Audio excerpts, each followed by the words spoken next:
In the matter of Deborah Dugan versus TGI Fridays, Inc., may we please have appearances? Good afternoon. Sandra Friedman here on behalf of Deborah Dugan and Alan Fox.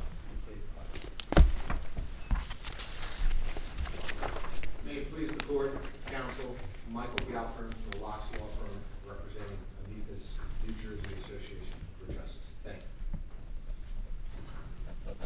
Good afternoon. David McMillan for Legal Services of New Jersey amicus. John Romberg for City Hall Law School Center for Social Justice. Good afternoon, Your Honor. Stephen Demolowski from White Law appearing for TGI Fridays and Carlson Restaurants. Good afternoon, Your Honors. Jeffrey Jacobson, Kelly Bryan Warren, here from New Jersey Civil Justice Institute. David Cobb, KOTT, recorder in English for the amici, the New Jersey Business and Industry Association. Welcome, counsel. I understand that Mr. Jacobson would like to go before Mr. Cott, which is fine. And the seating on this side is not what I have on the list. Is the list acceptable to everyone? I have Mr. McMillan, Professor Romberg, and Mr. Galpern following Mr. Friedman. Great. Mr. Friedman, please proceed. Good afternoon, and thank you for hearing this matter. I know I requested 5 minutes. I'd like to reserve 5 minutes for rebuttal if that's possible.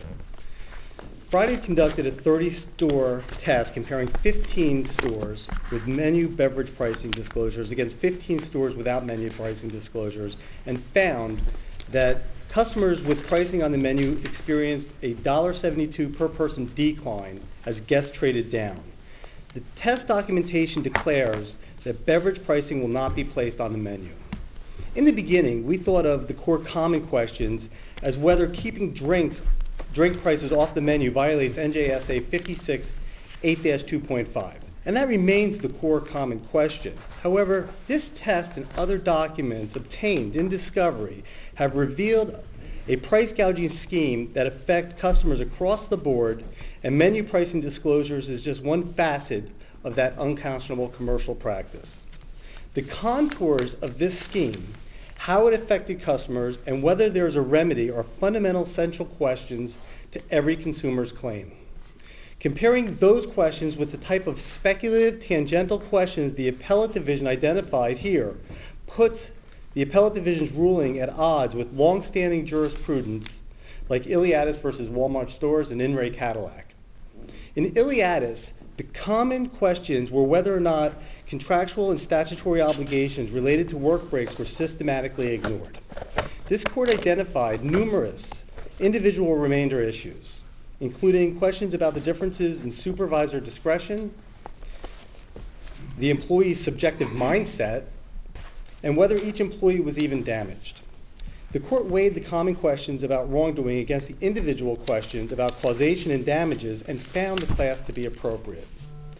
In this case, the appellate division identified a couple of speculative individual questions about causation, and the court failed to review the lower court's decision for an abuse of discretion.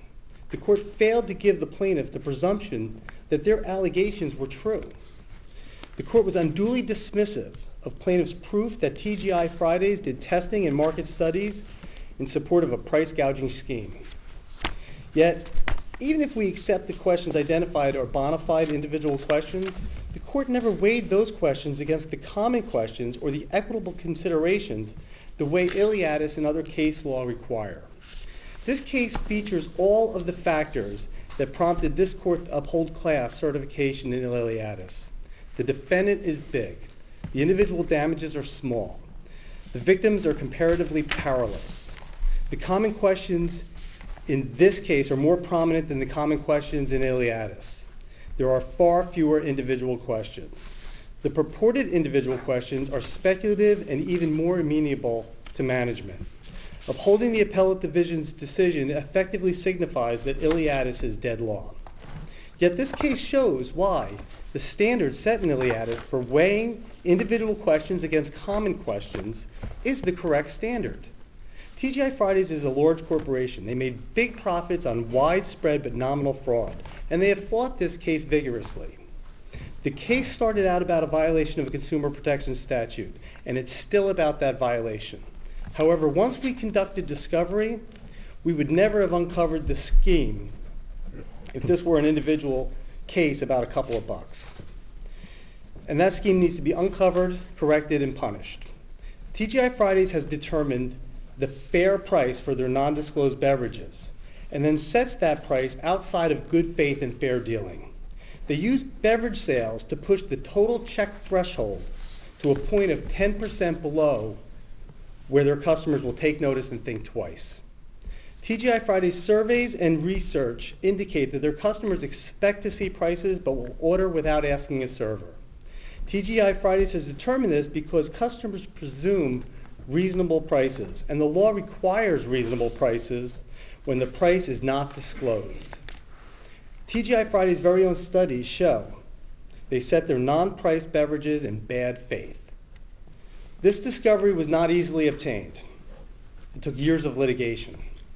Without the class mechanism, there's no incentive to do the work necessary to uncover this practice. Class certification is necessary to deprive TGI Fridays of a safe harbor for their intentional consumer fraud. I'm happy to address any questions the court might have. So it's your position that the failure to disclose prices on a menu is a Consumer Fraud Act violation as a matter of law? Well, Is it your, is that it's your my position? position that the TGI Fridays under 56.8-2.5 require that they post prices at the point of purchase, and that's a violation of the Consumer Fraud Act. Is that a yes? Yes, and obviously under the Consumer Fraud Act, we must have an ascertainable loss causally related to that activity for the Consumer Fraud Act violation. We have here a consumer preference, consumer behavior case, and that really distinguishes it from Iliadis, which is an employee setting where lunch breaks are obviously directed by the employer. So it doesn't necessarily mean one case is stronger than the other, but these are really two different kinds of cases. Would you agree to that? I would agree that this is a Consumer Fraud Act violation case, and that dealt with statutory violations concerning work time. Right. Yes. Right.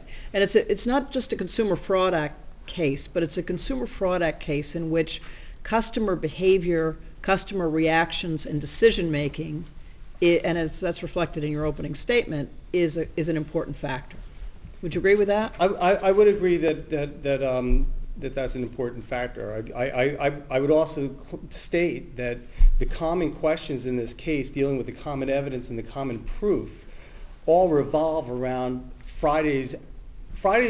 This is not a situation where you walk in the door and just it's a free-for-all. Fridays is very smart in how they handle their situation. They're very measured. And I know what you intend to prove is that there's with internal documents that there's a scheme here, and I understand that. But I just want to focus on the question of whether or not there is so much individual proof which is largely where the appellate division came out, that is required in this case, that it does not lend itself to class action treatment.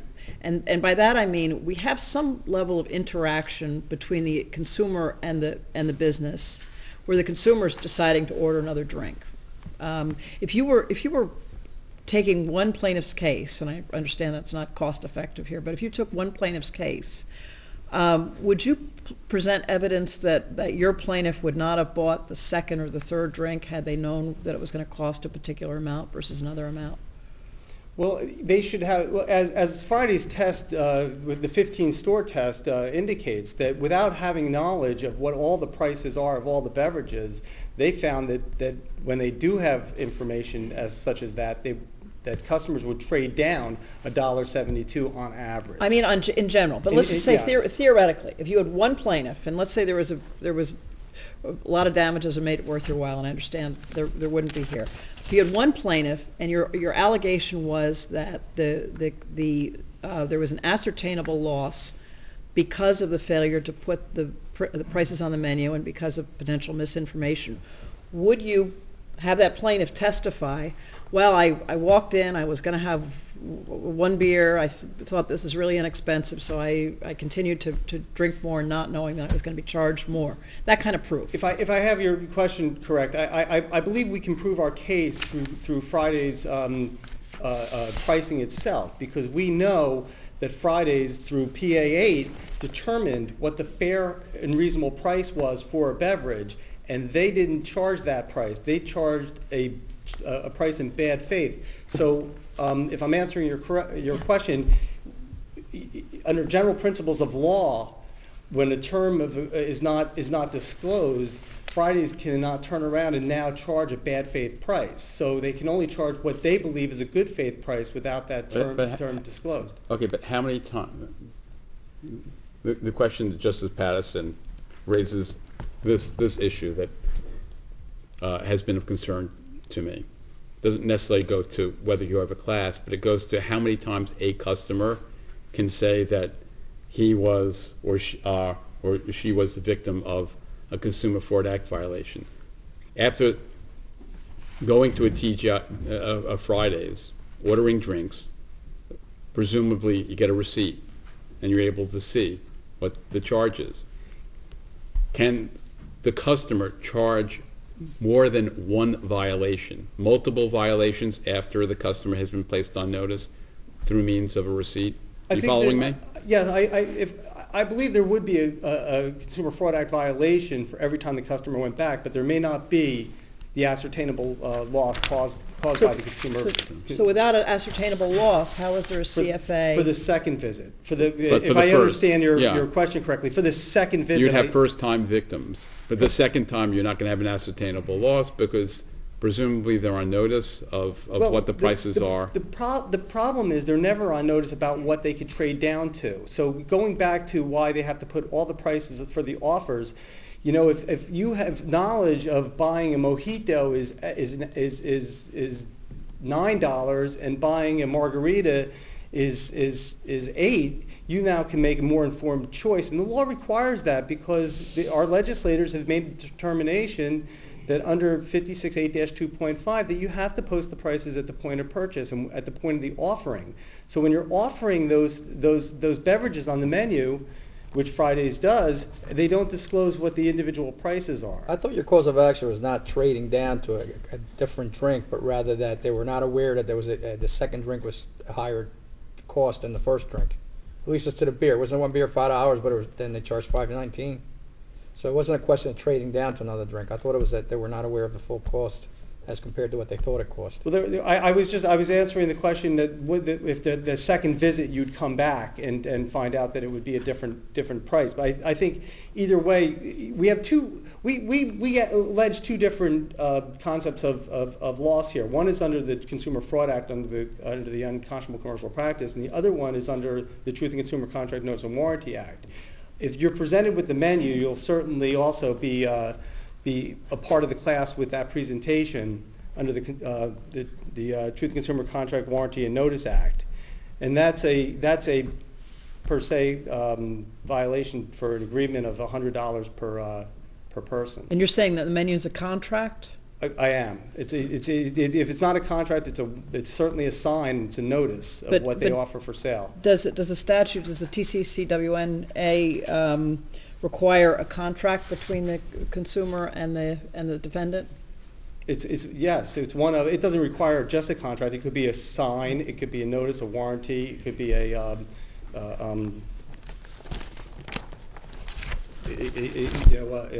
But in this case, I would argue that it's a contract. Why are you conceding that if a customer goes back a second time, having already purchased a drink off of a menu that did not list a price, that the second time the person goes there and that happens, that's not a subsequent violation? I didn't say it wasn't a subsequent violation. I believe it is a subsequent violation. I think that the comment was, if you already knew the price of what you were purchasing, would you still have an ascertainable loss? Well, who's to say, if you're not being told the price of the beverage the second time you show up, how are you supposed to know that the price hasn't changed since the last visit? That's an excellent point, Your Honor, and I would agree that if you didn't know what the price was beforehand, then you would have an ascertainable loss. And isn't that why the legislature wants the price stated at the time of purchase? I think that's a fair comment. Is one of your essential points that the appellate division did not give you the benefit of your most favorable evidence and the most favorable inferences to be drawn from that evidence? So in particular, so I'll focus you on the menu. You state that Fridays has a policy of showing the menus. Should the inference therefore be, if it was a policy, then they must have been doing it, at least for purposes of the motion now? Absolutely. That's absolutely one of our arguments, and I think the argument was, well, they may not have always followed their policy. Well, that's all the information that we have and we've presented. If you look at PA 26, they're always supposed to be handed an open menu. The consumers are when they're taken into the restaurant. PA 27 talks about always opening a menu and presenting it to the consumer. And in fact, PA 28, where they end up testing their employees to see if they pass the grade that they can now start working on their own, they have a validation coach guide which they have to pass by 90%, which one of the check marks is present open menus to each guest. And you also want the benefit of the inference that if the consumer is informed, the consumer is going to be making choices that will save the consumer money. Well, I think we have to make that assumption because that's what Friday's tests indicate.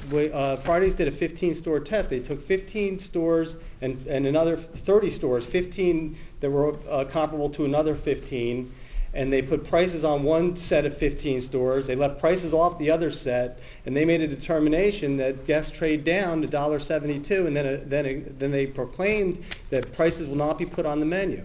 And you know, the appellate division in this case was dismissive of whether or not they followed their test. I believe it's on their slip opinion, page 18, where they I'm sorry, it's in the slip opinion, page 24, where they say, well, TGI servers' instructions, they may not have always been followed.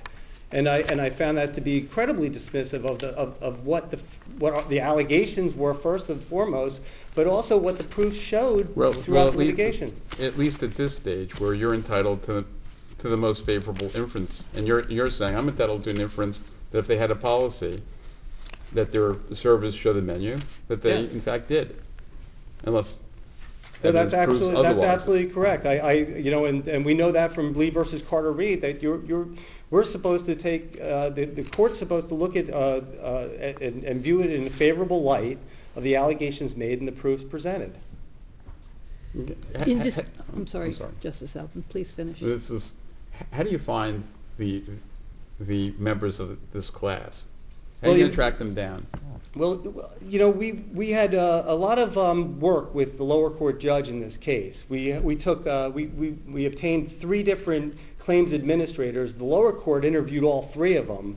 We presented different plans on notice, and a lot of work went into putting notice together for this class. Now, Fridays also has their Earn Your Stripes reward program. I believe there's approximately 90,000 Earn Your Stripes reward program members in New Jersey that we were able to identify right off the bat, and they were going to be noticed via email, I believe. Direct email was one of the ways that the court found to be a manageable way of dealing with notice to those individuals in particular, and there were some other ways that we were going to notice the rest of the class in New Jersey. Other questions, anyone? One last question. You, in your briefing, made some points distinguishing this case from International Union, factual differences. Some of them seem to go to superiority, although the issue here really is predominance. Are there any other than the points that you made in your brief factually, is there any other basis for distinguishing this case from International Union? Well, I mean, other than the superiority argument, you know, you'll tease it out of me, I guess. You know, I know that the International Union certainly dealt with the fraud on the market theory, and this is not a fraud on the market. This is a fraud on the market cases, in my mind, is when a seller introduces facts that change market perceptions of value. That's not what happened here. There's no middleman involved here, or someone else interpreting information between the seller and the consumer, correct? Exactly. TGI Fridays withheld prices, and they didn't charge the market perceptions. What they did is the value of that drink was the same. They just used this stealth pricing to exact more money for that product, and I believe that's the other reason why this case is absolutely distinguishable from International Union, aside from, the superiority issues. What do you say is the ascertainable loss that has to be proven in your case? And by that I mean not the way you intend to prove it, but what is the legal standard? Obviously, there's a very close relationship between reliance and ascertainable loss in any CFA case. What should be required of you if your class is certified with respect to ascertainable loss? I believe we would have to show a causal nexus to the ascertainable loss. It's not a reliance issue, it's the causal nexus to the ascertainable loss. Here, there's many ways that we can find that. One off the bat is the good faith price, as I just talked about earlier, as opposed to the price set in bad faith by TGI Fridays. Another way is to deal with the average through their test, the $1.72. We also have, under the Truth Consumer Contract Warranty and Notice Act, that part of that relief in that issue would be we could nullify the contract and give let's the stick with consumer stick with CFA. Are you saying that you do not have to? You simply could go to their studies with respect to what the price point is, where the consumer would not go below, and not make any ascertainable loss showing with respect to the actual customers? Well, that would be the causal link to the loss. If I'm disgorging them of the ill-gotten profits would be certainly something that. Well, would one example be the female consumer who didn't look at a menu but ordered a drink and then went to a table and ordered another drink, and they were two different prices, and obviously she didn't know the price of either, but had there been a price somewhere along the line for the first one, she might not have realized the additional price to order at the table was an excessive price being charged to her. And she testified in this case that had she known, she would have gotten up from the table and walked over to the bar and gotten another. That's what I'm getting at. There's an individual consumer aspect to that, in the sense of the testimony. That is one of a number of different permutations of the proofs, but you would have to rely on some level of proof with respect to the impact of the commercial practice here on the behavior of actual consumers, not just those studied, but the actual New Jersey consumers who would be the members of your class, correct? I think that's fair. And how would you prove that without requiring the court to go through potentially thousands of mini trials where somebody says, well, I went in and I did this and I sat down and they didn't tell me this and this was my interaction with the waiter? I think that we can prove that through the concept of good faith price as a bad faith price, because all we have to find out at that point in time is what was the good faith price for that mojito at that. The way the Fridays works is they have like 3 tiers of restaurants. So there's going to be 3 different tiers of restaurants. Tier 1, Tier 2, Tier 3 are going to charge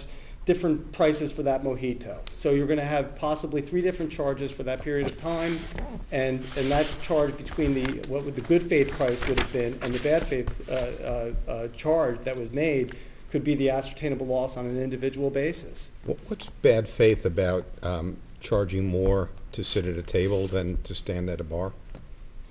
It's not that it's bad faith to charge more at any point in the restaurant. The problem, and as Ms. Dugan testified, it's her decision at that point in time, once she's told to pay $2.39 for a soda as opposed to $1.75, which she's charged at Friendly's. So, and she testified saying, it's my decision. Once you tell me what the price is, then I can make the decision whether I'm going to pay that price or not. Now, as I articulated earlier, that under general principles of law, that if you're not going to post your prices at the point of purchase, which you're required to do. But if you're not going to post that under contract theory, then you can't then set that price in bad faith. So once they set it in bad faith, and that's what we allege, that they set these prices in bad faith, that's the difference between what would have been the good faith price, which they have already determined through their consultants with Simon & Kushner, and the bad faith charge that they charged. And I don't believe that requires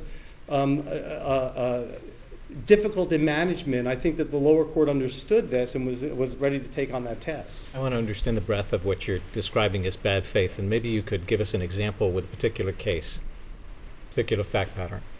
Well, I can direct the court to PA8, if you look at PA8, you'll see this is and we're still in the process of discovery. This case was stayed. We were in the process of trying to obtain all the information from Simon & Kushner, and we had a subpoena going out, but the case was stayed and we weren't able to get it. So we have very few documents from Simon & Kushner, but if you look at it, you can see in the center column it talks about the fair price. They understood what the fair price was. They knew what the fair price was. And then they figured out what the think twice price was. So they realized that what the fair price is and what the think twice price is, when somebody gets their check later, whether they look at it and go, whoa, wait a minute, what happened? And then they knew, they were sophisticated enough to then go 10% below the think twice price. They would just drop it enough. So in the third column, you can see those price differentiations of what they would then charge. So you're obviously not going to be calling hundreds or thousands of customers. I expect that you intend to call an expert who's going to aggregate the loss per person by $1.72 or whatever you determine. Is that your intention? That is our intention is to, if depending on where this case goes after this, the theories of recovery could be either using this theory or using the theory under the court's equitable powers and saying,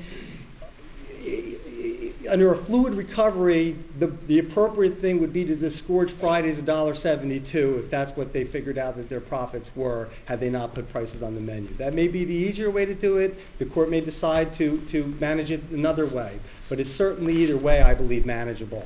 And the manageability of those questions certainly don't overcome Friday's really toward activities in thwarting the law, which, by the way, they're doing up until this day. This case was filed in January of 2010. We went to the appellate division in 2011, where the appellate division determined, Fridays, you have to put your prices on the menu.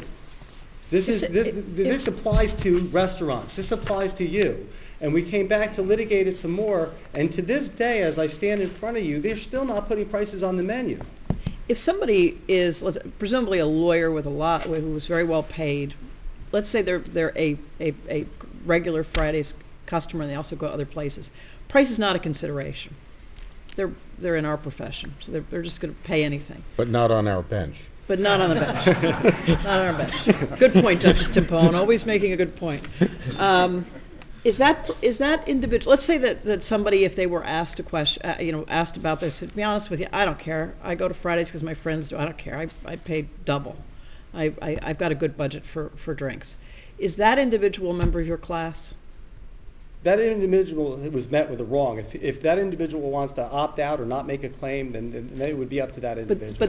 But under your definition, I understand opt out, but under your definition, is that individual who says, I don't care what, paying for drinks is the least of my problems. I'm saving up for a Ferrari. Yes, that individual is a member of the class. Even though the price had no impact on their behavior. The individual has a loss. But the individual, and if the individual doesn't care about that loss, you can go out and you can go out and spend hundreds of thousands of dollars on a car and overpay for something.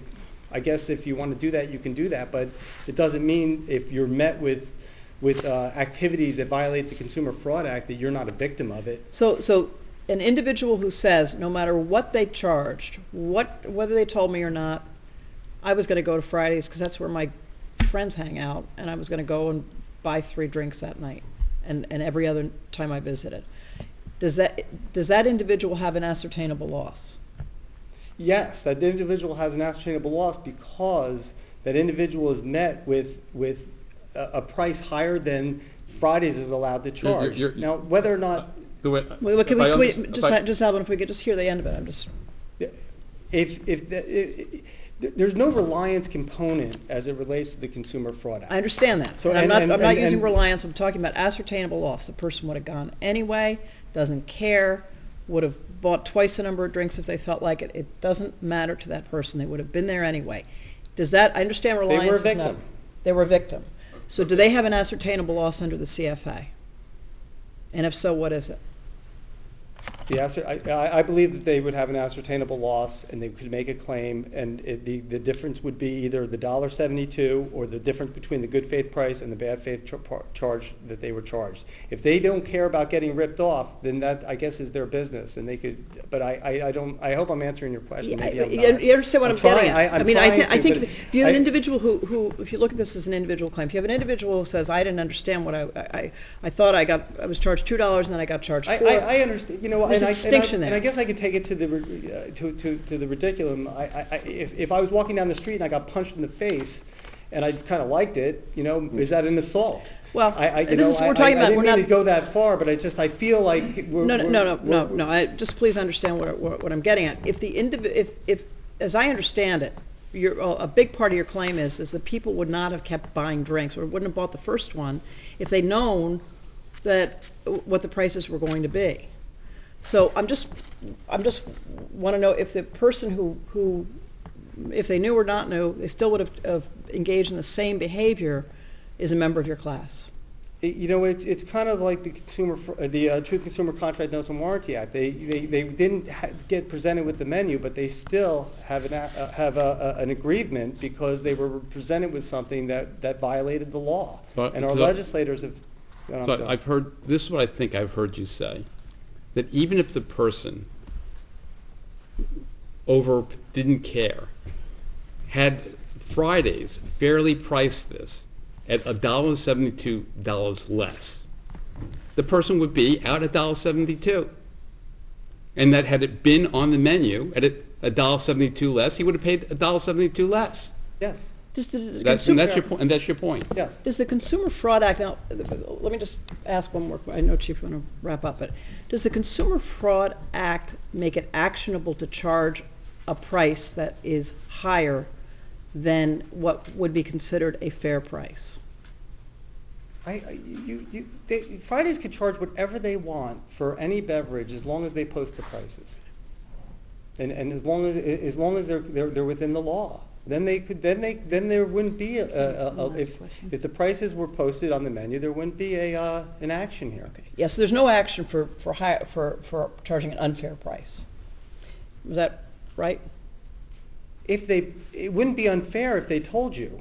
But their studies show the beyond which a person won't pay.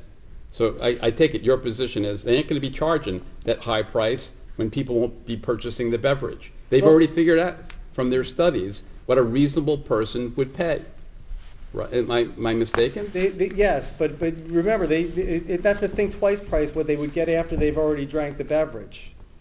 Maybe I'm missing your question, but they've already drank they've ordered the beverage, they assumed a reasonable price, and then they got the bill later. Does that make sense?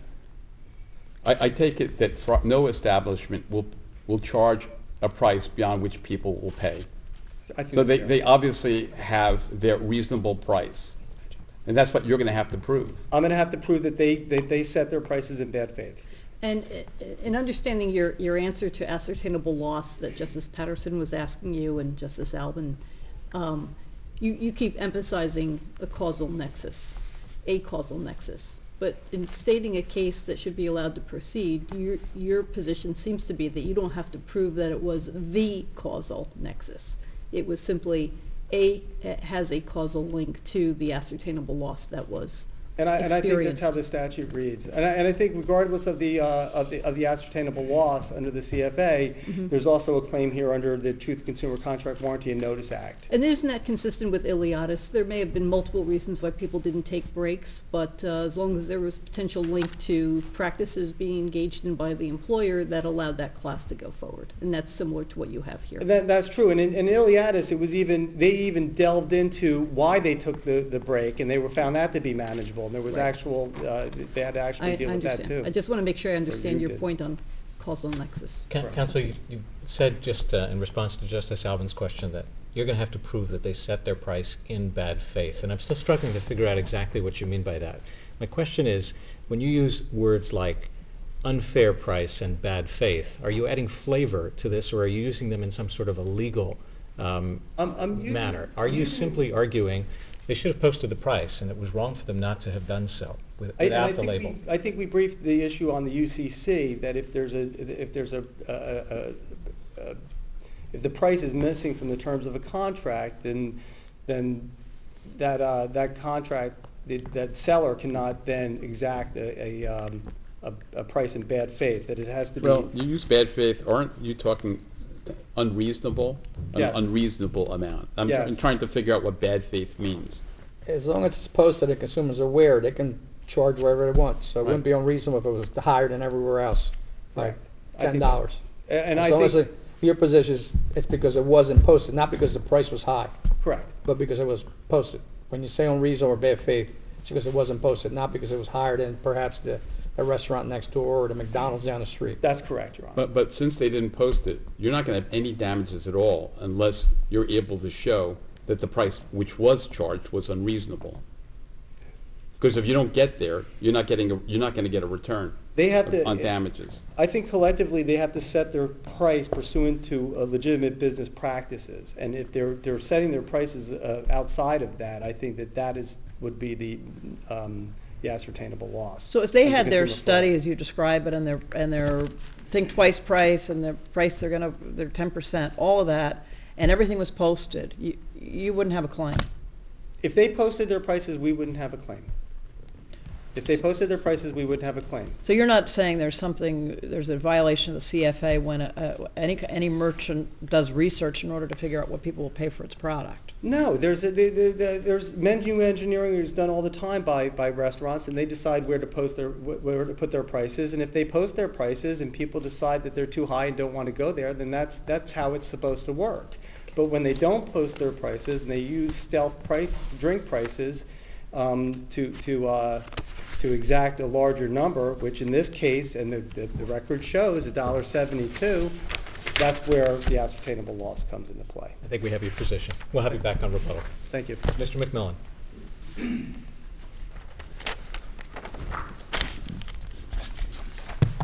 Good afternoon. May it please the Court, David McMillan for Amicus Legal Services of New Jersey. We're not here because our clients go to TGI Fridays.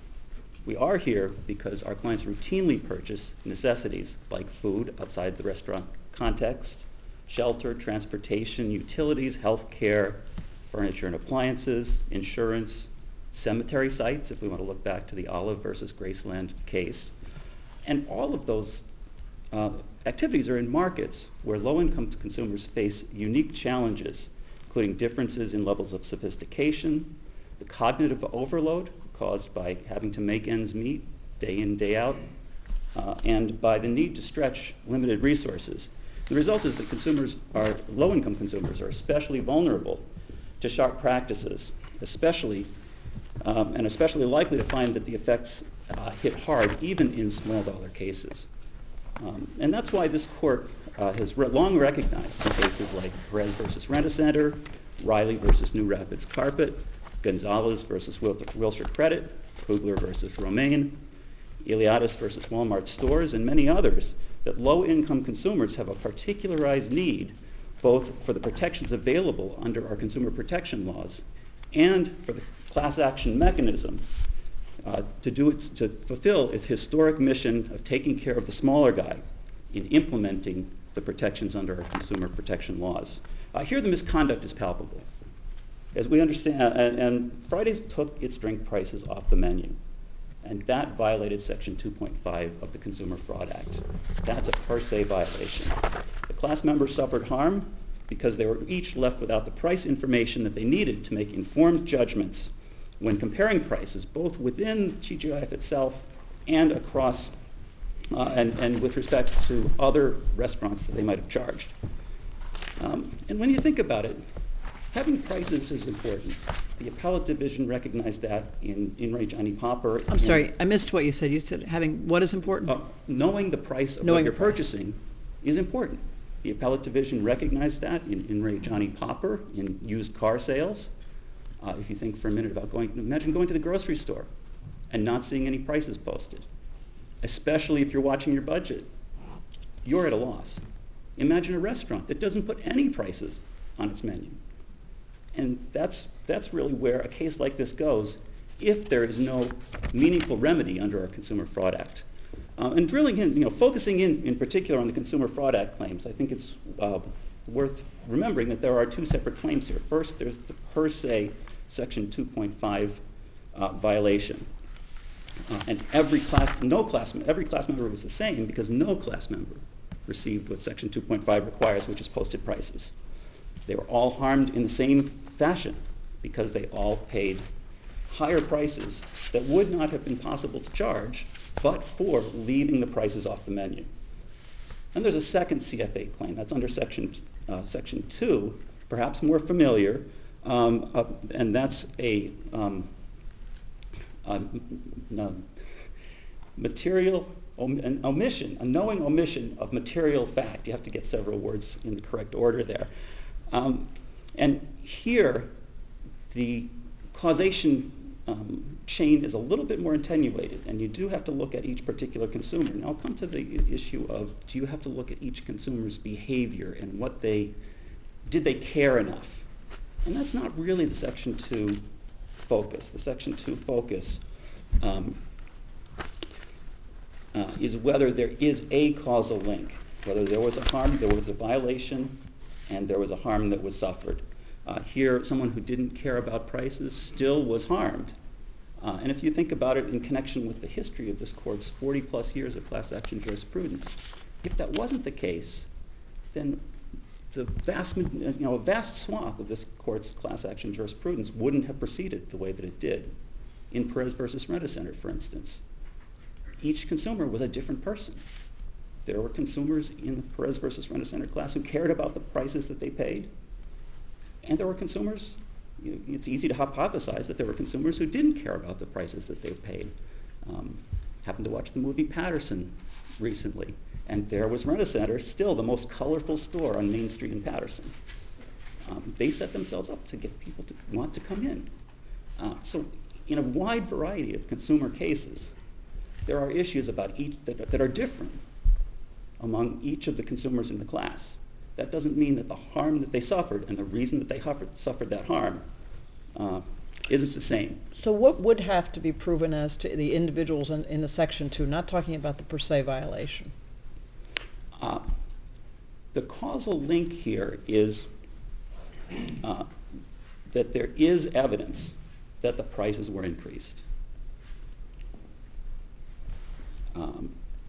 Meaning that in the individual case, the sequence of events as to that person's visit would involve an increase in prices? Well, each person paid an increased price. Now,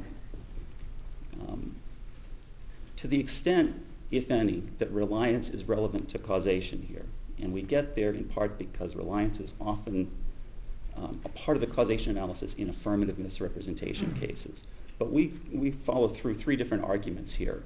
One is that where you have a large class in a small damages case, and and the violation as to each class member was the same, there was a pervasive type of misconduct, and the class members did not individually negotiate their prices, then it's appropriate in either misrepresentation or omission cases to infer causation across the class. And there's a growing body of case law that, in fact, does just that. Second, omissions are a bit different. Let me pause you on that. Has there ever been a case like that in New Jersey? Well, Lee versus Carter Reed is very close. The But- only real difference here, But not quite. not quite, but a relevant point here would be to look back at Riley versus New Rapids Carpet. That was a case where the consumers in the class got a carpet. They had been promised better carpet at a lower price, but they each got carpet. For some of them, the carpet may have been worthless. For others, it may have had some value, but a lower value than they were charged.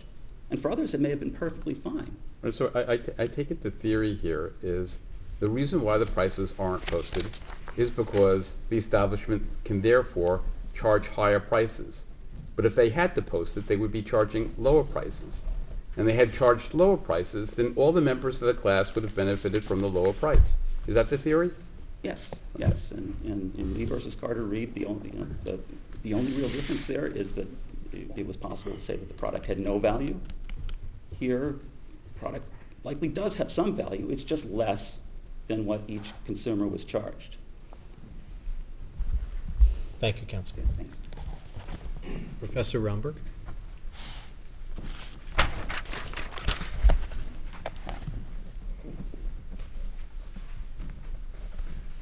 Good afternoon. May it please the Court. John Romberg for Seton Hall Law School, Center for Social Justice.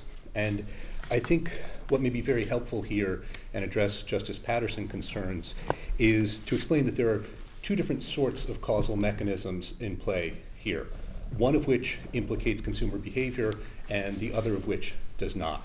The omission of prices implicates consumer behavior, because when consumers don't have the information of the price on the menu, they act differently. And TGIF's own studies show, based on the same price at 15 locations with prices on the menu and 15 without, their own studies show that consumers trade down. They spend on average $1.72 less buying cheaper drinks or fewer drinks. That is dependent on consumer behavior. The other causal mechanism is, and Justice Albin was getting at this, is that what plaintiffs allege is that there was a coherent scheme here, not only to omit prices, but to omit and inflate prices. And that causal mechanism does not depend on consumer behavior. Every member of the class who purchased a drink at a level above what they would have purchased but for the alleged unlawful scheme to omit and inflate prices. So it doesn't matter if you have a rich attorney who would have bought a drink at the higher price. It doesn't matter. Not in academia either. Right. Well, the court can take judicial notice that I am extremely cheap. So I would have made a different price. That may be in the opinion. But it does not matter, because the causal mechanism does not run through the consumer's choice about what drink to buy fewer drinks or to buy a cheaper drink. Okay? That relates just to the omission. The other causal mechanism is the alleged coherent scheme to omit and inflate. And thus plaintiffs allege and will attempt to prove that every drink purchased was at a price different from what it should have been. And that connects to two different theories of ascertainable loss. And I agree with Justice Lavecchia. I don't think that means, for instance, that the second drink purchase is different. That relates to the omission, arguably, but not to the charging the different price. And there are two theories of ascertainable loss, both involving a causal nexus, but two theories of ascertainable loss, and this will explain the role of the bad faith setting the price. Okay? The ascertainable loss on the omit and inflate. Okay? One theory is that the price charged was different than it would have otherwise been. Okay? That plaintiffs will attempt to prove that TGIF, but for the scheme to omit and inflate, would have charged a lower price. What they did was they set the price for drinks at an inflated level so as to avoid making the consumers think twice about the ultimate price. The price was higher than it would have otherwise been. The second theory of ascertainable loss is, and this is where the bad faith comes in, is if you look under Section 2305 of the UCC. Now, UCC violation is not a Consumer Fraud Act violation, but when determining the scope of ascertainable loss, the measure of ascertainable loss, as this court held in First versus Einstein-Mumji, okay, to figure out what ascertainable loss is, you look at the underlying purposes of the Consumer Fraud Act in light of the ordinary measure of contract damages. either out-of-pocket loss or loss in value. Out-of-pocket loss means you paid more than you should have. Loss in value means you got less than you should have. What we're dealing with here is out-of-pocket loss. Each member of the plaintiff class who purchased a drink, plaintiffs allege, purchased the drink, paid more than they should have for one of two theories. One, as I've mentioned, that the price was higher than it would have been but for the unlawful scheme to omit and inflate the prices. Second, that the price charged was unlawful because under this court's assessment of 2305, when there's an open price term, if a party can set an open price term, they have to do so reasonably in good faith, subject to the implied obligation of good faith and fair dealing. When you set an open price term, what this court has determined, and this is in Wilson versus Amarada Hess, 168 New Jersey at 251 to 252, what this court has interpreted good faith and fair dealing in the context of setting an open price term, which is what we have here. It requires a legitimate business decision, honesty, decency, and proper motive. Plaintiffs allege that this scheme to omit and inflate a price does not satisfy that standard under 2305. So the measure of ascertainable loss is the difference between the price charged, which was not lawful because it was not consistent with 2305, or with section 2.5, which requires the display of prices, the gap between the price charged and the fair market value, which is what 2305 dictates is the actual price in those situations. When you're dealing with drinks, obviously, I'm sorry, I interrupted. Okay, please. When you're dealing with drinks, we're not. It's different from, let's say, a car, which has a particular blue book fair market value. The same drink can be sold at all different levels depending on the place where you buy it. So when you say that it was higher, the price was higher than it should have been, is that a shorthand for saying that the price is higher than it would have been had the prices been disclosed and the market forces been at work on the disclosed price to drive it down? Yeah, absolutely. The should have been folds in the violation of 2.5, which is a per se violation because defendants are charged with knowing that they must comply with that. So yes, the question is, will plaintiffs attempt to prove, and is there predominance and superiority of their attempt to prove that what defendants did is they had a coherent scheme to omit and inflate, and if plaintiffs can show that the price was higher than it would have been if the prices were disclosed, then they will be able to show that that gap is the ascertainable loss. And in fact, it would seem that the defendants' own studies about how they would change prices. There are two sets of studies. One shows that if we charge the same price and disclose it and don't disclose it, consumers spend $1.72 more on drinks if the prices are not disclosed. Okay? That relates to the consumer behavior. If you don't have information, you spend more. That's one set of causation and ascertainable loss. Okay? But does involve consumer behavior. The other set, that the price was charged differently, that the defendants' own studies show, and there would be other evidentiary mechanism to show this also, that defendants charged prices higher than they otherwise would have if they had complied with their obligation under 2.5 to disclose the prices. If they disclosed the prices would have been lower. And here again, when you say they charged a price that's higher than they would have, is that a shorthand for they charged a price than they would have been able to charge on the market with supply and demand working based upon the fact of a non-disclosure?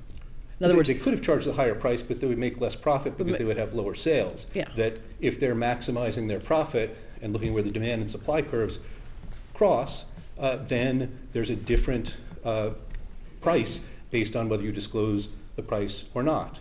So yes, there would be proof that there was a coherent scheme to omit and thereby be able to inflate the drink price, and that they charged more than they otherwise would have, one basis to show ascertainable loss, or that the price charged was not consistent with good faith, legitimate business decision making, honesty and fair dealing, and thus that price is not valid, and instead the finder of fact determines the fair market value and the gap between the price charged and the fair market value, another measure of out-of-pocket loss. The plaintiff should be able to choose either one. It's a practical matter. They may well amount to the same thing. But the key point is that both of those mechanisms do not depend on consumer behavior other than the purchase of a drink, which is the definition of the class here. Justice. I'm good, thank you. Other questions? Thank you. Thank you, Your Honor. Mr. Galpern.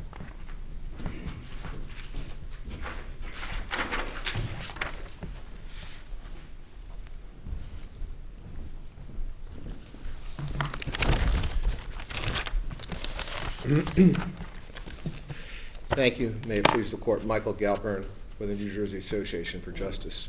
Not only did the appellate division fail to give every reasonable inference to the plaintiffs, which they were compelled to do, they didn't take a careful examination of the trial court's grant of certification in this case. They did very little deference to the trial court under the abuse of discretion standard, which they were compelled to do. And instead, they fashioned a remedy based not on giving the plaintiffs the benefit of all reasonable inferences, but making reasonable inferences and some unreasonable inferences in defendant's favor. And the remedy they came up with, throwing the entire case out of court, with this type of class action, where you have a small amount of damages for a large number of people, the really only analysis is, do you have one case? It's not do you have one case versus hundreds and thousands of cases. Do you have one case versus no case? Amici New Jersey Consumer Justice Reform Institute suggests that each of these plaintiffs has a remedy in small claims court. Respectfully, that's not accurate. The people who are thrown out of court based on this class action reversal have no remedy. And the defendant has an enormous windfall based on illegal conduct. Now, Justice Patterson started off with Mr. Freeman, is it a per se violation not to have prices on the menu? And I brought this section of statute as very brief, section 2.5. It shall be unlawful for any person to sell, attempt to sell, or offer for sale merchandise unless the total selling price of such merchandise is plainly marked. Now, I omitted a few words, but I read it verbatim. I omitted a few words, but that's clearly verbatim from section 2.5 of the CFA. What TGI Fridays did, starting in 2011 and continuing to this day based on what we've heard and seen and read, is a per se violation of the New Jersey Consumer Fraud Act. And that section is in there for a purpose. Now, because they violated the New Jersey Consumer Fraud Act, they have also, in the same act, violated the New Jersey Truth in Consumer Contract Warranty and Notice Act. It's a mouthful. I would like to abbreviate it TCWNA. But they clearly violated TCWNA in giving the same illegal menus to customers of TGI Fridays. And TCWNA, again, it's short, section 15 of the TCWNA statute. No seller, I'm going to omit a few words, but I'm going to read verbatim. No seller shall offer to any consumer any written contract or give or display any notice or sign which violates any clearly established legal right or a responsibility of the seller. And the appellate division not only didn't analyze, they didn't mention the responsibility of the seller. They handed TGI Fridays a windfall based on TGI Fridays' illegal conduct, based on TGI Fridays' veiled argument that even though the policy, which Mr. Friedman uncovered in discovery, was to give every customer an open menu, there's speculation, rank speculation, that maybe TGI Fridays didn't follow their own stated policy. And this, again, is under a standard where the plaintiffs must be given every reasonable, favorable inference. Do we have any law on the scope of that obligation, the 2.5 obligation in the restaurant business? I mean, just to give you an example, if you go out to dinner tomorrow or tonight, and the server says we have the following specials and doesn't tell you what each one costs, is that a per se violation of the CFA? Well, I'm sure that we could debate the outer limits of the CFA of Section 2.5. But I'm not asking that in any kind of sardonic way. I want to understand. We're dealing with restaurants. We're not dealing with supermarkets. We're dealing with restaurants. there is informality sometimes in communications in restaurants. Well, Is that a violation? Well, I was taught in law school to always answer a question, and the honest answer to that question is, it depends. It could be, it could be not. We could debate it. Respectfully, what we can't debate. Wait a minute, just hold on there, because if what you're saying is that at the price point, when someone is about to order something or orders something in a restaurant, they have to be told the price, or there's a per se violation. Well, I'm arguing a little more than that, and Justice Patterson, in your scenario, obviously restaurants daily or weekly, they change their specials, they change how they make their specials, so maybe it's not practical to offer a menu with menu prices. But I think that this situation is completely and distinctly divorced from that I'm not scenario. suggesting it's exactly the same, but what I'm saying is, there's a request here for essentially a ruling that is, if proven, a per se violation of the CFA to not provide a price with an item, drink, same would apply to food, offered in a restaurant. Oh, I understand. I understand the question, and I'm not toting. It's a great question, but it's not a question that applies to this case, with all due respect, in my judgment. And I think it probably is a violation of the CFA in your instance, in the instance of your question, but I could see the other argument. I can't see the countervailing argument when you designed a menu that's the product of widespread research in how to extract as much money from a consumer, and the practicalities are that they clearly had the ability to put the drink prices on the menu, and they opted not to. As legal services suggested, if you let TGI Fridays get away with this, well, next you're going to have no food prices on the menu, and where do we go from there? I don't know how a court would interpret your scenario, Justice Patterson, and I'm sure this honorable court doesn't know how a future court would rule. But I do know what the CFA says, with all due respect. It's black and white. There is no exception for the restaurant business. There is no exception for menus in the restaurant business. I don't see any difference between Justice Patterson's hypothetical and really this case. It's like what? So, like, the restaurant knows what it's going to charge. It has a menu, right? Sure. So when they do it orally, why wouldn't they have an obligation to say the price? As I try to suggest, I think they do. I can see the arguments on both sides in that hypothetical question, but at present that is a hypothetical question. What's not hypothetical is what TGI Fridays did and what Section 2.5 of the statute says. I mean, the statute is very black and white. There's no exceptions. There's no scenarios where you can violate that and not be considered a CFA violator. It's very black and white. And as a result, of course, Section 15 of the TCCWNA statute says is a violation of the TCCWNA statute.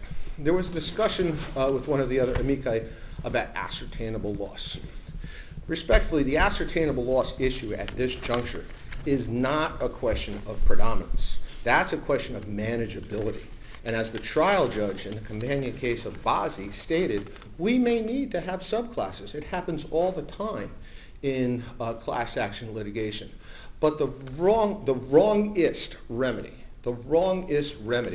was to deny every customer of TGI Fridays their day in court, which effectively the appellate division did. The wrongest remedy was to award TGI Friday a windfall because they violated Section 2.5 of the CFA, they violated TCCWNA, and they arguably, or at least suggestively, didn't follow their own policies and procedures of handing a customer an open menu. Justice Patterson had a question about, isn't there an issue of individual choice, and isn't there a commercial relation between a customer and the defendant? Well, of course there is. Absolutely, no question about it. Lee versus Carter-Reed, there was the same issue of reliance, causation, commercial relationship between customers and the beauty product defendant. In Ray Cadillac, parenthetically, it dealt with a lawyer who was the lead plaintiff in that case. Again, there was an issue. There were many issues which the Appellate Division and the Supreme Court both acknowledged, but it didn't stop the granting of certification because class action certification was far and away the more superior method of adjudicating that dispute. In Iliadis, the Appellate Division just got it dead wrong when they analogized this case to the Merck International Union case. The International Union case, and I know the court brought that up in questioning, it was distinguishable on a bunch of bases. But rather than hear me distinguish it, this court distinguished it. This court in International Union distinguished that case from Iliadis based on the capacity of the plaintiffs, the amount of money at issue in that case, and the manageability of that class action. And again, there was an issue of was there a middleman who administered or adjusted some of the prices. We don't have that. Yeah, obviously you've had a tremendous range of experience in these cases. You're not saying Iliadis is a particularly close fit for this case, are you? I'm not saying Iliadis is a particularly close fit, but I'm saying Iliadis does a really good job of shining a nice spotlight on the path that we should all go down together, and that is what I'm saying. And Iliadis and Strawn versus Canuso, Lee versus Carter-Reed, In re Cadillac. The more recently would be the closest case, would you say? I would say Iliadis is quite close because we had so many potential individual variations in Iliadis, but Lee versus Carter-Reed is also quite similar because we had a low value issue in that case, and clearly it wasn't even comparable that class action treatment was superior, far and away superior than individual cases. And Iliadis dealt with a $40 bottle of beauty products, which the court can take judicial notice I don't use. Lee versus Carter-Reed, yeah. Right. But I mean, it doesn't stop there. I mean, the Daniels versus Hollister. The court is searching for a close fit. I think maybe the closest fit would be the Byrd Third Circuit case, which dealt with a bottle of aspirin. And the closest fit, or at least a good fit, was Judge Rendell's concurrence in Byrd, where she completely eviscerated any utilization of the ascertainability requirement. And let's call them as we see them here. What the defense bar is yearning for is for this court to graft onto class action law an element of ascertainability which is not in the court rule, which is not in 40 years of jurisprudence. Actually, this is the 45th anniversary of the first consumer class action case in New Jersey, Riley. But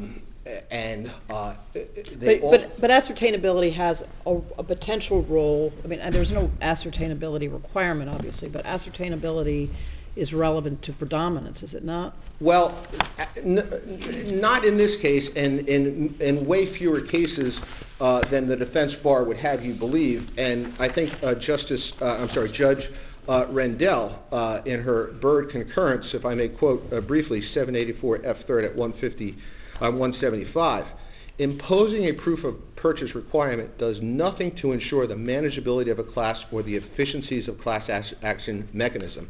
Rather, it obstructs certification by assuming hypothetical roadblocks.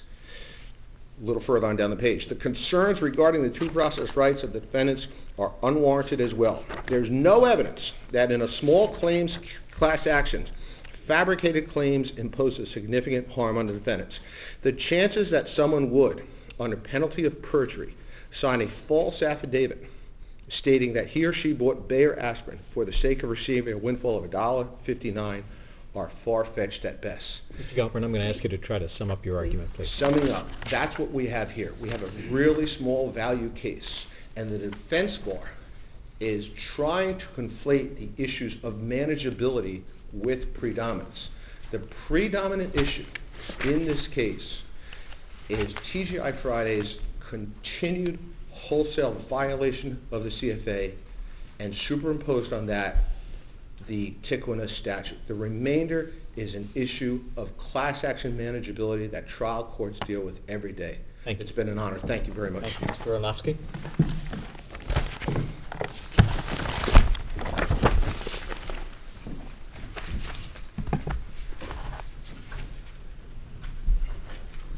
Good afternoon, Justices. I feel like the racehorse who's been in the gate and heard the starter's gun, but the gate won't open. And so I've been listening patiently to the arguments of Mr. Friedman and the distinguished alumni. Let me refocus the Court's attention on what this case is about and the procedural posture in which we find ourselves today. We are not at the merit stage. We are at the class certification stage.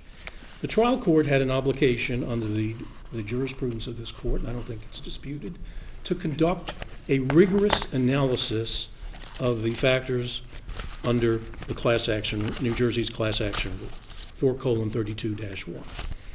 The trial court did no such thing. In fact, the trial court recognized that causation remained a necessary element of any CFA claim, that's DA 341 and transcript 5:14-18, but went on to hold that the people in the class do not need to read the menu, close quote, based on Lee. The causation really is that there is a menu without a price and there is a purchase. That's basically it, in my opinion.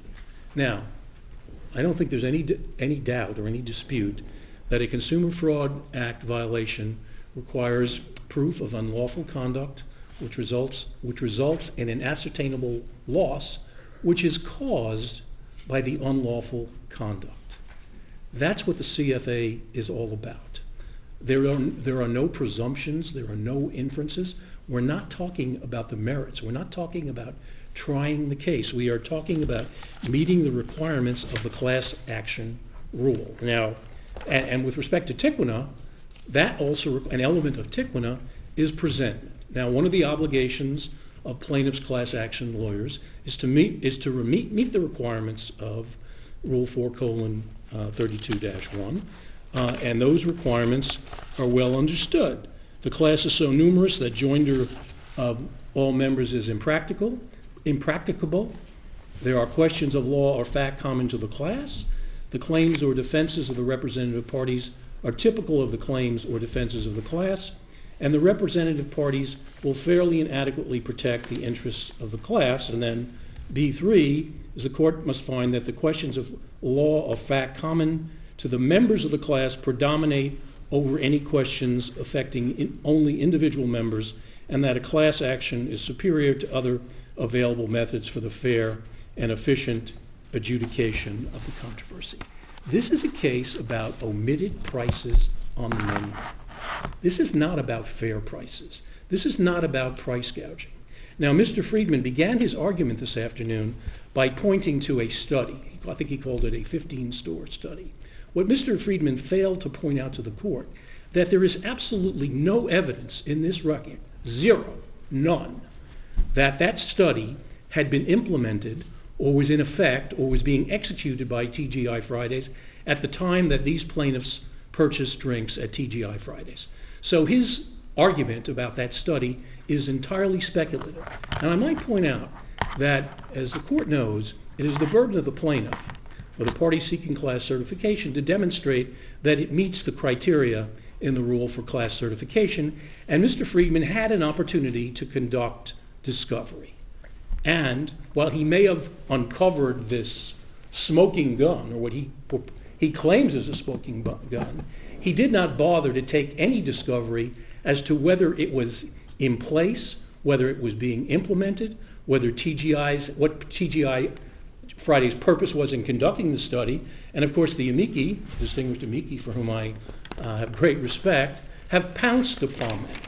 But there's no evidence in the record that that study played any role in this case. Now, the appellate division, rightly in my view, concluded that purchasing drinks at a restaurant involved many individualized interactions between a customer and a server. And by the way, the class that was certified here has a size of between 13 million and 14 million persons, okay? Now, I'm not going to get into ascertainability because no court below has uttered the word ascertainability, nor have we uttered it either at oral argument or in any brief. And while I was delighted to hear that the New Jersey Association for Justice was citing Judge Rendell's concurring opinion in Byrd, I might add that I am frequently reminded whenever I appear before a state court that state courts in New Jersey are not bound by decisions of federal courts. Now, I don't know why I hear that so frequently, but I do. And Judge Byrd, and I have the greatest respect for Judge Rendell, but ascertainability is not an issue that was before the trial court. Now, as a practical matter, where you have a class of between 13 and 14 million people, that may be a problem. But that's not why this case should not be certified. It should not be certified because the plaintiffs cannot meet the criteria of the rule. Now, the trial court clearly did not conduct a rigorous analysis, in fact, conducted virtually no analysis. But let me just point you to the testimony of Dugan and Fox, the class plaintiffs here, which demonstrates that they are not adequate class representatives, that their claims are not typical of the class that they propose to represent. Let's take Ms. Dugan first. First, she testified that she never reviewed a menu at the TGIF bar. She started at the bar. She was waiting with her friends at the bar to get a table. And that's at DA 645 in the transcript of her deposition, 51:11-18, 57:24-5. Second, she did not review the receipt provided to her at the TGIF bar. That's at DA 619 and 620. That's in her transcript at 31:18-T32:7. 3, she had no expectation as to the price of a beer or soda while seated at the table. DA 633-34, transcript 45:T46:3. And this is important. She failed to read the drink portion of the menu while seated at the table. Remember, this is a class action which involves omitted prices. The plaintiff must prove and present class-wide proof that the omission of the price on the menu caused the ascertainable loss, whatever it may be. The court doesn't have to figure out what the ascertainable loss may be because they can't prove causation on a class-wide basis, and Ms. Dugan's individual claim would fail because she can't prove causation. She didn't bother to read the menu.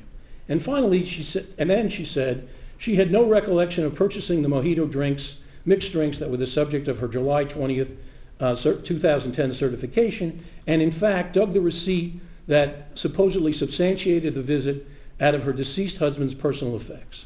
Then she filed a second amended complaint in March 2013 that flatly contradicted her sworn deposition testimony and omitted facts set forth in her July 2010 certification. And then, just to put some icing on the cake, she filed another certification in August 2013 that again contradicted her earlier sworn deposition testimony.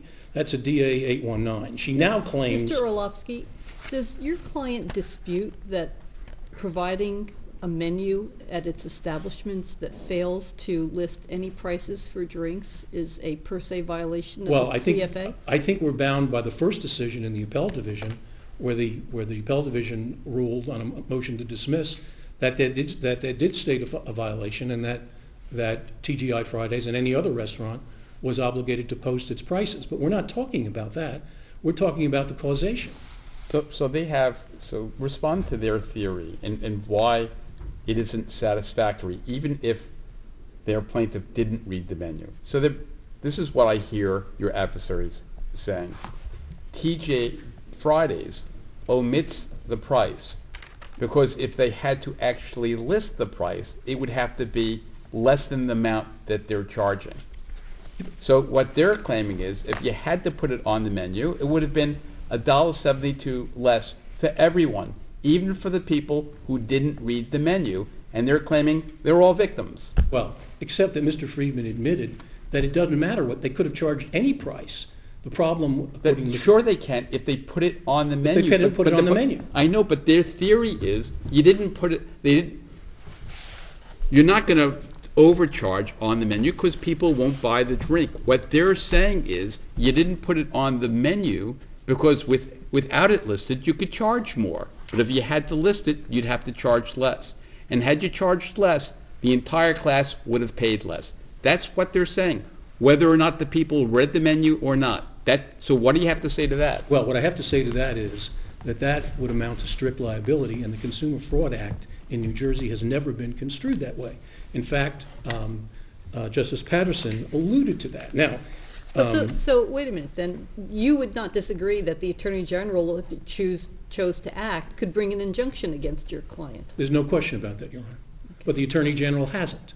And what we're talking about here is class certification, and that's what's before the court. So having a client here who came to the establishment and purchased a drink at the bar and then at the table, neither of which had a menu that included a price, cannot result in an injunctive order against your client?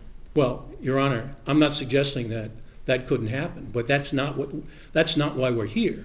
We're here to determine whether a class could be certified here. Your Honor is respectfully jumping to the merits. Well, there's also injunctive relief sought in this matter, is there not? I don't think it's sought in this one. It may have been sought in Bozzi, but I'm not sure that injunctive relief was sought. I don't think injunctive relief was sought in Dugan. So that's not really an issue. But I understand, and I'm being perfectly candid with the court, that the drink prices were not on the menu, but that's not why we're here. We're here to determine whether this class was appropriately certified. So let's go back to their theory, Mr. Orlovsky, if we could. Their theory, as articulated in the briefs, is that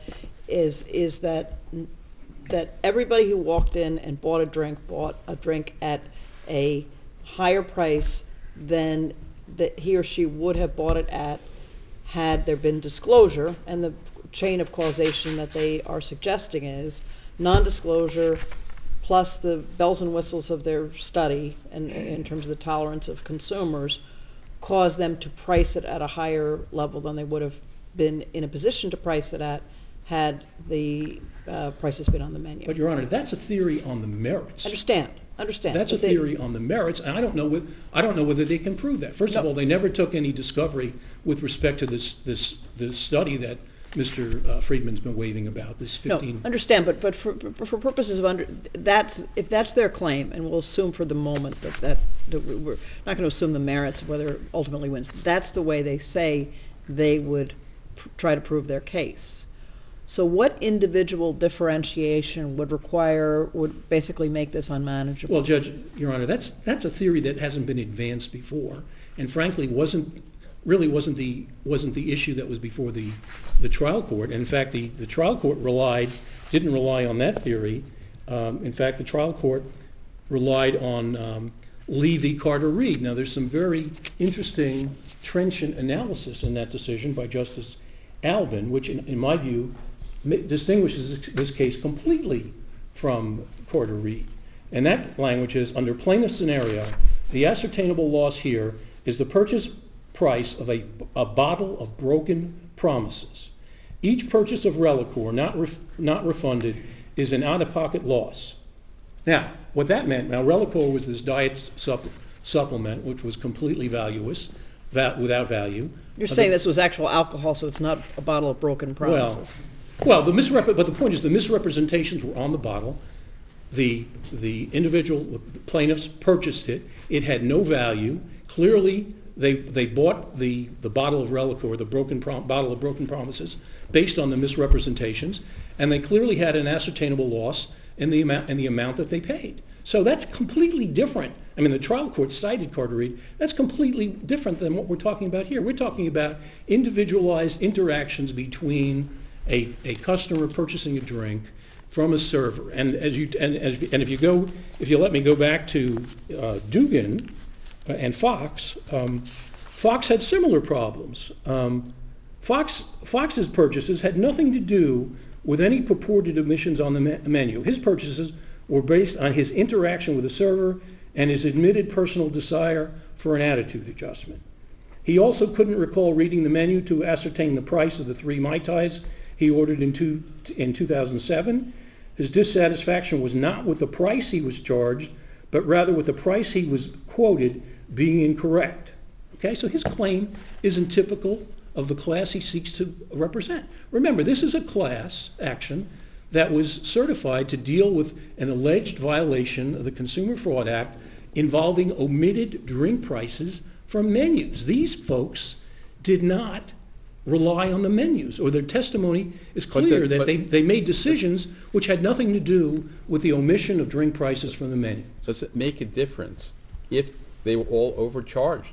As their theory is that Fridays figured out that if we don't post it, we can charge more. So they're claiming but if they had to post it, they would have charged, this is what they're claiming, the reasonable fair price, $1.72 less. Your Honor, that would make the Consumer Fraud Act a strict liability statute. How so? Well, there's no causation. They're saying that there's no, that they didn't see, these folks didn't even, it's not even clear that these folks, and this goes to the predominance issue, it's not even clear that these folks even saw the menu or relied on the menu. Well, I thought under the CFA there doesn't have to be reliance. There doesn't, Your Honor, you're correct. There has to be causation.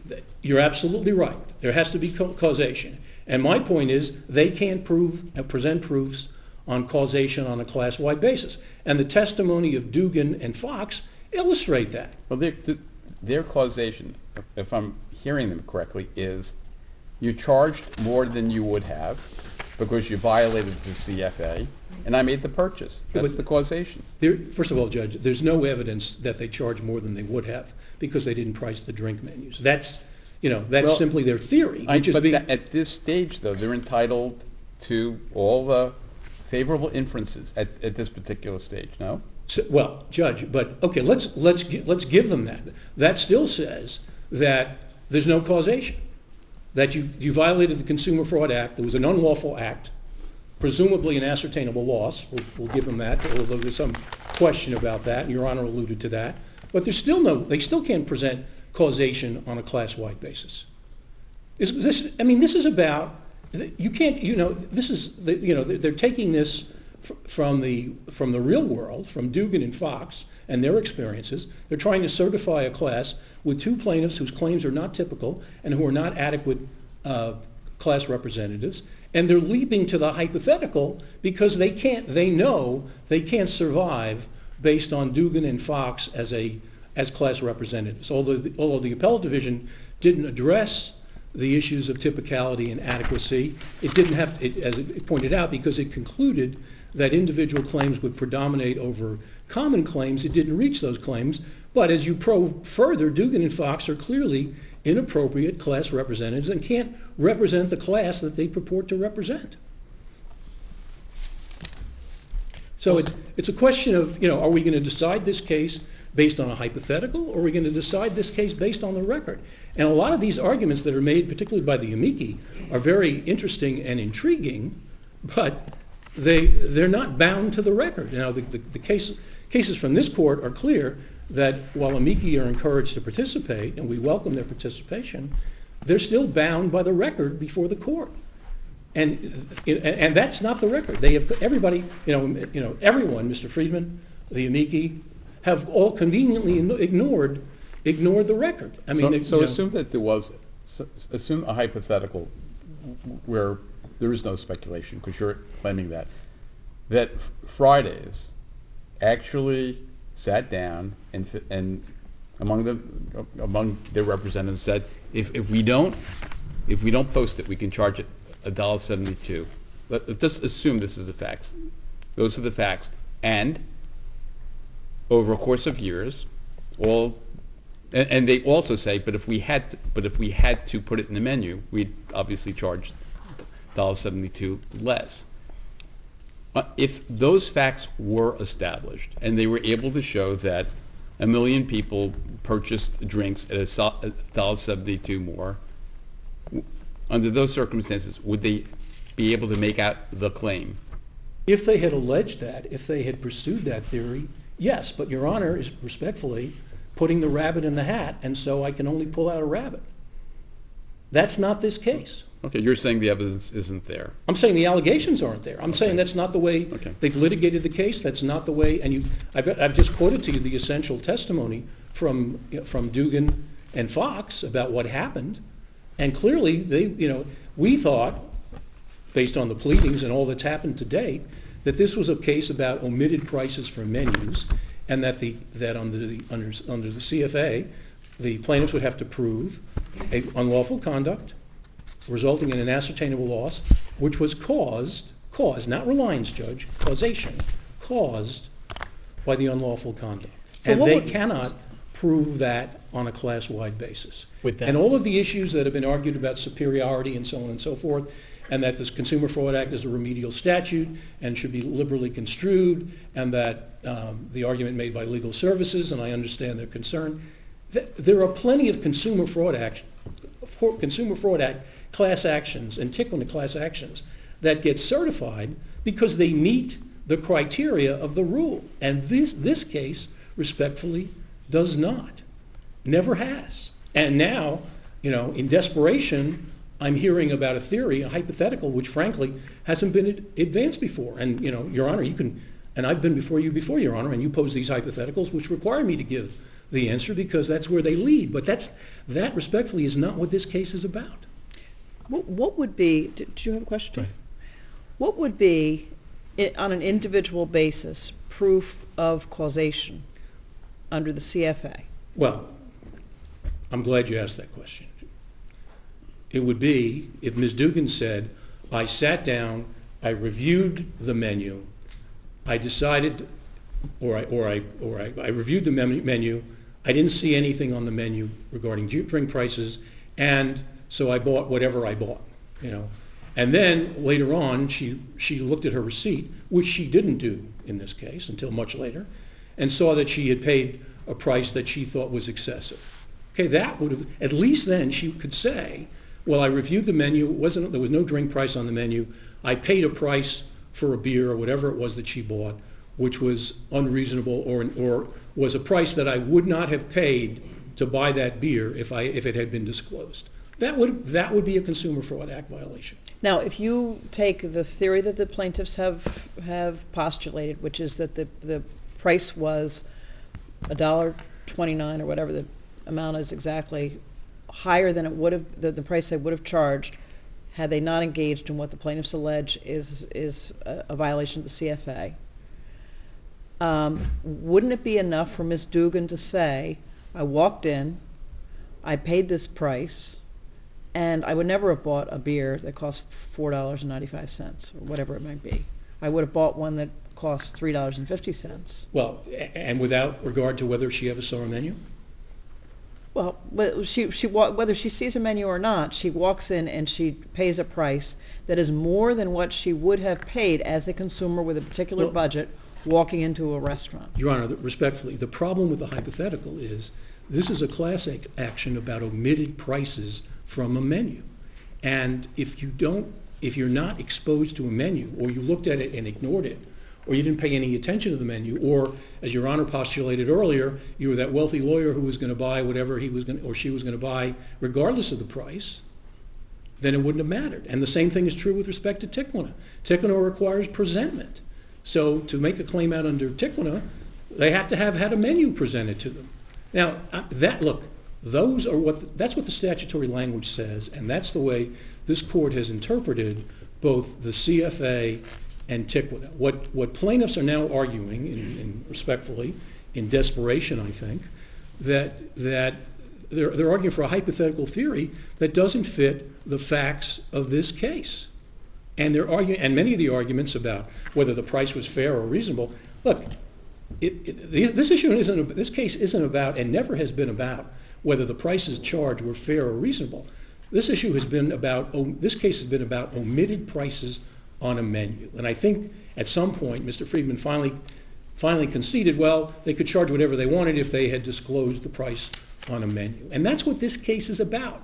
And all of the other arguments advanced by the amici, which I admit are interesting and fascinating, are not this case.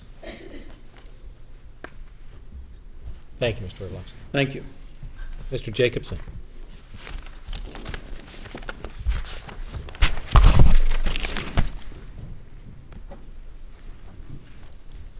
Thank you, Your Honors. May it please the Court. The TCWNA, which is the $100 per class member damages hammer in this case, is not an elegantly drafted statute. I think we can all agree on that. it has two critical terms that are undefined in the statute. They're both at issue in this case. They're at issue in some 60 major class actions around the state in state and federal courts. And the Third Circuit has asked this court for guidance on both of those questions, and how they're interpreted are of major interest to businesses around the state. The first, which I won't belabor because it's not a class action allegation in this case, is clearly established legal right. It doesn't just say any legal violation violates the TCWNA. The statutory term is clearly established legal right. There is unfortunately very little guidance in the state courts or in the federal courts about what clearly established legal right or responsibility means. But I would commend to this court Judge Simandl's decision in a case called McGarvey against Penske Automotive Group, where Judge Simandl wrote that it has to be a legal provision so plain that, quote, no reasonable vendor could fail to know that its conduct was prohibited. There is a non-frivolous argument in this case, as evidenced by the very able discussion today in Justice Patterson's question, that there is no precedent other than the appellate division's decision in this case applying Section 2.5 to restaurants. It may apply, it may not. This court may so hold. Is it so clear that no restaurant in the state could know that every time it reads the specials, they have to explain the prices? Is it so clear that every restaurant in the state knows it has to put prices on the menu? I would argue not. And if the answer to that is no, there is no TCWNA claim in this case, period, because the right is not clearly established. But that's all I'm going to say about clearly established, unless the court has questions about it, because again, that's not the class issue here. But aggrieved consumer, the other undefined term in the statute, is very much a class issue here. It doesn't say any consumer. It doesn't say anyone who walks through the door. It doesn't say anyone who walks through the door when, as Seton Hall put it, there may be a menu on display somewhere. If that were true, then the legislature did something in the TCWNA that I think you would search the statute books in vain to find any other example of the legislature doing, which is imposing massive liability and conferring a private right of action simply for a signage violation. The books are full of giving the Attorney General the ability to go in and deal with signage violations, and that's true in this case as well. But the idea that everyone who crossed the threshold of a TGI Fridays is owed $100 here if there is a CFA violation would be a leap that I don't think the legislature took 30 years ago. There are at least three other places to draw the line for what an aggrieved consumer is that is not merely the question of was I presented with an open menu or was there a menu on display when I walked in. One of the other places to draw the line is where Judge Simandl, again, in the Height against Lush Cosmetics case that we furnished to the court last week, said at least you need to have read the darn thing. He didn't go further than that because the plaintiff in that case admitted he had not read the provision he was complaining about. But if the court holds that at the very least one must have read what they're complaining about to have a claim under the TCWNA, that is a very important class action issue here, because again, that would not just be whether TGI Fridays followed its ostensible policy in the record of a server handing an open menu, but there needs to have been some proof that each person read it, which, as Mr. Orlovsky stated, not every plaintiff in this case did. A third place to draw the line, which I argue is closer to what aggrieved consumer means, is what this very court said in the Alloway case 20 years ago, where this court read the TCWNA in pari materia with the Plain Language Act, which it's in the same section of. And this court held in Alloway that under the Plain Language Act, in order to be aggrieved, a consumer need not only have read it, but also the consumer must have read it and become substantially confused about their rights. Again, that could be something that the plaintiffs argue in this case, but it would be a very difficult thing to prove. 13 million people walk into a bar. By the way, I'm astounded that nobody said guy walked into a bar as they got up here. I mean, it's so obvious. But if the court merely adheres to its decision in Alloway and says that in order to have that $100 damages hammer, they need to have read it and been substantially confused by their rights, one can envision situations in which that would occur. And one goes back to the legislative history of the TCWNA, where the legislature was dealing with contracts in self-storage firms and other places where they were putting provisions in contracts that violated clearly established legal rights, where this court had authoritatively said you cannot contract around your own negligence. and they were putting provisions in those contracts anyway. You could envision a set of circumstances where there is a disaster or a data breach or some other situation where a bunch of people are harmed and the defendant says, aha, I have the contract. You could see a situation in which the TCCWNA would come into play then. But to say, has been said in this case, that merely because a judge holds that what a defendant did violates the CFA in a decision of first impression not clearly established, merely being in the vicinity of a notice where that provision existed entitles them to $100, again, would be a huge leap, and something that I don't think anybody can say the legislature had in mind 30 years ago when it adopted this statute. Forget about clearly established. Assume it's clearly established. Yes, Your Honor. And the menu is given to the consumer, so we have the presentment. And the person claims I was overcharged $1.72. Do we have a violation of the statute? Of the TCCWNA? No, Your Honor, for a couple of reasons. Right. First of all, one can envision any number of circumstances in which before being handed the menu or somebody at the bar says, give me a Diet Coke, give me a Miller Lite. They've not seen the menu. They cannot be an aggrieved consumer under the TCCWNA in that circumstance. Okay. Person gets the menu. Person has gotten the menu, gets the menu, thanks, give me a Diet Coke, please. Right. They haven't looked down at the menu yet. Or they see that a Diet Coke is on the menu and they order it. Again, are they an aggrieved consumer under the TCCWNA? Assume that they look at it, there's no price, they purchase it. Well, okay, they've looked at it now. So they've now looked at it. I mean, Your Honor, I think I'm with you. If you get to the point where they've read it and they're becoming confused, like the Alloway case, they may or may not have a claim under the TCCWNA if the court finds that the drink prices had to be there under the CFA. But, Your Honor, you just assume two facts that are very important class action issues here. They looked down, they read it, they saw Diet Coke was there, and they ordered it despite the price not being on the menu. So, again, for purposes of the TCCWNA, where they have to be an aggrieved consumer, they need to have at least read it. And that in and of itself is going to make it very, very hard, and I would argue impossible, for there to be a class in this case, under the TCCWNA. Now, they would say that every member of this class fills out an affidavit or a simple form and says, I read the menu, I walked in, I was a consumer there, and I bought this. Simple facts. And then if you want to litigate individual cases, you go ahead and litigate them as a defendant.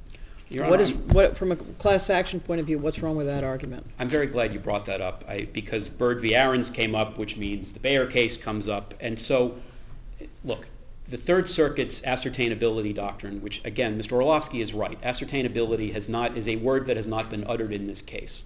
But in the case that birthed that doctrine, it was a situation where the plaintiff did not, at his own deposition, he testified, I don't remember what I bought.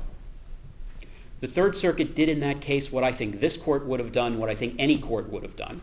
If the named plaintiff doesn't even remember which kind of Bayer vitamin he bought, then how in the world can we say that other people will be able to come in and say the same thing? Now, Judge Rendell, in her concurrence in the Byrd case, said we don't want the defense bar to go as far as they're going with this argument. We don't want to suggest that there is a freestanding ascertainability argument engrafted onto class action. But even in that case, the majority in Byrd said we are troubled by the idea of affidavits being the only measure of proof in a class action. Now, Judge Rendell said that's $1.59. And I don't really part company with Judge Rendell on that. I don't see people filling out affidavits for $1.59. This, Your Honor, is not $1.59. Because of the $100. This is the $100. I mean, full disclosure, myself, my wife, and my 2 children are members of this class. That's $400. Should we congratulate you on that? I hope not. So again, I think that if the court were going to find that affidavits are a reasonable method of proof, I would not do it in this case because of the TCCWNA and that $100 hook. If a person goes to a department store, pulls a product such as a toy off the shelf, and it doesn't have a price sticker, and purchases it, is there a TCCWNA violation there? Your Honor, I think a couple of things are running through the question. I think the short answer is probably yes, because again, if it's a $2 toy, $100 fine, Well, look, that's what the legislature in its wisdom decided. I think that the difference, though, is there you have the right is a little bit more clearly established. There's really no question about the applicability of 2.5 in a supermarket-like or toy context where it's a point of purchase on a shelf. And in a situation like that, if we're going to hold that that's a clearly established legal right, and if we're going to hold that one really cannot get to the register without seeing the absence of a price there, if there's a CFA violation, there may be a TCWNA violation, but again, Your Honor, presuppose that they looked at the price, they looked on the shelf for a price and didn't find it. So again, you'd still have problems certifying that TCWNA claim as a class action, even if there is both a TCWNA and a CFA claim in that instance. I think that the difference here is, number one, you don't have clearly established, and again, number two, it's the class action problems are similar in both hypotheticals. Are you aware of any law anywhere? Obviously, there isn't any here on the restaurant context in terms of either state consumer fraud laws or the equivalent. What I can state up here with some confidence is there is no Attorney General opinion on this. Division of Consumer Affairs has not spoken. I've read all of the briefs cover to cover, and I haven't seen anybody citing any case law on this, and I haven't found any. So I believe that the Appellate Division's 2011 unpublished decision in this case is a matter of first impression, and that's the first time that anybody's said the 2.5 applies to restaurants, and particularly in the context of drinks. I'm sure I'll be corrected in rebuttal by plaintiffs, but I don't believe that there is anything other than the Appellate Division's decision in this case. With respect to my last hypothetical, assume 1,000 purchases, okay, and a plaintiff tries to put together a class. Are you saying that each member of this class, all 1,000, would have to complete an affidavit saying, I looked for the price sticker? I think, Your Honor, I'm saying something worse than that. I think what I'm saying is that you would not be able to have a class at all because the affidavits would not be. I think if you were to insist that a defendant swallow affidavits in that circumstance without the ability to attempt to cross-examine the declarants, that would be a significant due process problem. And that in a circumstance like this, where I think somebody is trying to remember whether or not they looked at a supermarket shelf tag whenever they made this purchase with $100 on the line, I think that's a circumstance in which affidavits are not an appropriate way of demonstrating that somebody is a member of a class here. Judge Rendell's point would be that in essence, despite the inability to depose the individual plaintiffs in that case, the stakes are so low at $1 something that someone is unlikely to present a certification that's Your false. Honor, I'm up here as a true friend of the court, and so in that spirit, I understand the plaintiff's bar versus defense bar debate here. That as the Third Circuit is dealing with this, if ascertainability is a freestanding requirement, which they're holding it is not, then in theory, small dollar cases will not be prosecuted. I would ask that I'm up here to talk about the TCWNA specifically, and so in other words, this court can reach a decision that it reaches with regard to the CFA, and it can agree with Judge Rendell's view with regard to the $1.59. I mean that I would urge the court not to do that, but the court can reach that determination. But again, the TCWNA is that $100 hammer, and so to suggest that aggrieved is such a low bar that merely being presented with a menu, and by the way, if the court were to make that decision in this case, menus are an interesting context in which this arises, but imagine a circumstance in which you've got a notice posted in an establishment, or as many of the cases around the state are dealing with website terms of service, which you can get to from a link at the bottom of a page. That's the Height case that we furnished to the court last week. Every class member has the ability to see that if they want to click on the link, but they didn't do it. The plaintiff in that case didn't do it. And so a decision in this case that mere presentment can constitute being aggrieved would have major impact on cases around the state pleading claims under the TCWNA. You're saying that just the fact of the website being in existence might be enough under those circumstances? If the court were to hold that you're going to rely on an alleged practice, which I'm accepting in the record, of presenting a menu, because here, if the menu is closed and off to the side somewhere, it hasn't been seen. But if, on the other hand, and Seton Hall made this point in its brief, quite ably. What if the menu is open and on a display at the counter, when you walk in at the reception? Is that enough for there to be a TCCWNA violation because somebody had the opportunity to see the menu? They argue that it is. And if that's true, then again, the TCCWNA and that $100 hammer would come into play, and classes would be, I think, very much too easy to certify in a case with a $100 hammer, and it would go well beyond legislative intent to suggest that that's what the legislature had in mind when it, with all the right intentions, tried to prevent businesses from putting terms in contracts that violate clearly established legal rights. Thank you, Mr. Jacobson. Thank you, Your Honor. Mr. Ka.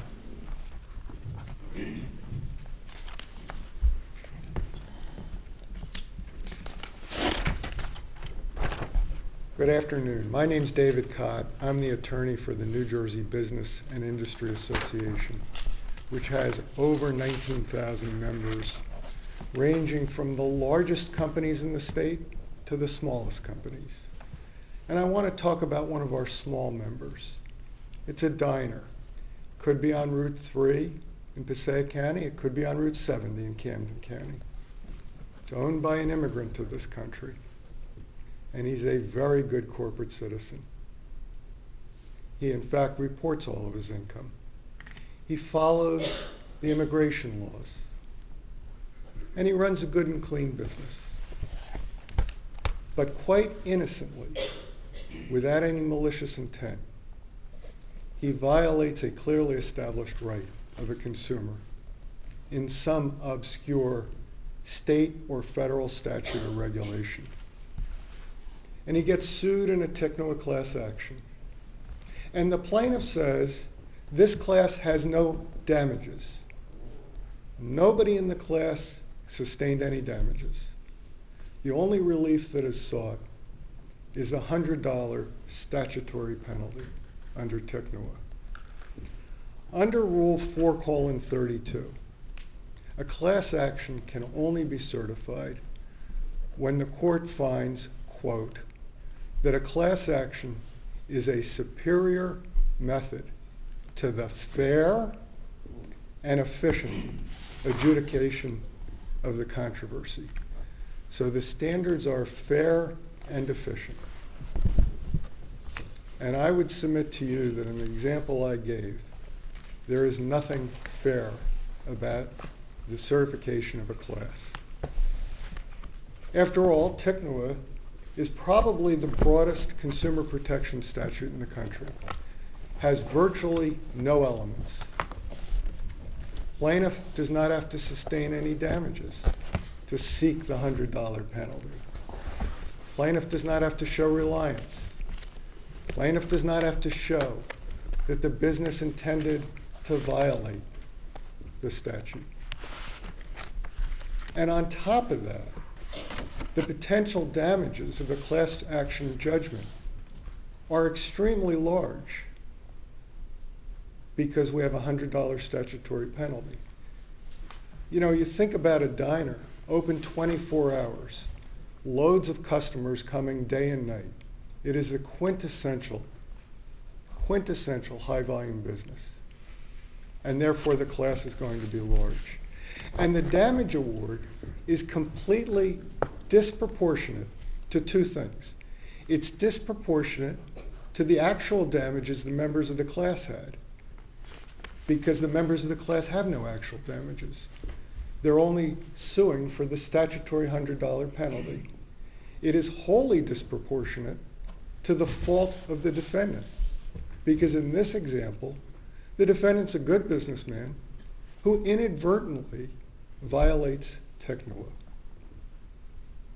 So, we don't believe that class action in that context is fair, nor is it efficient.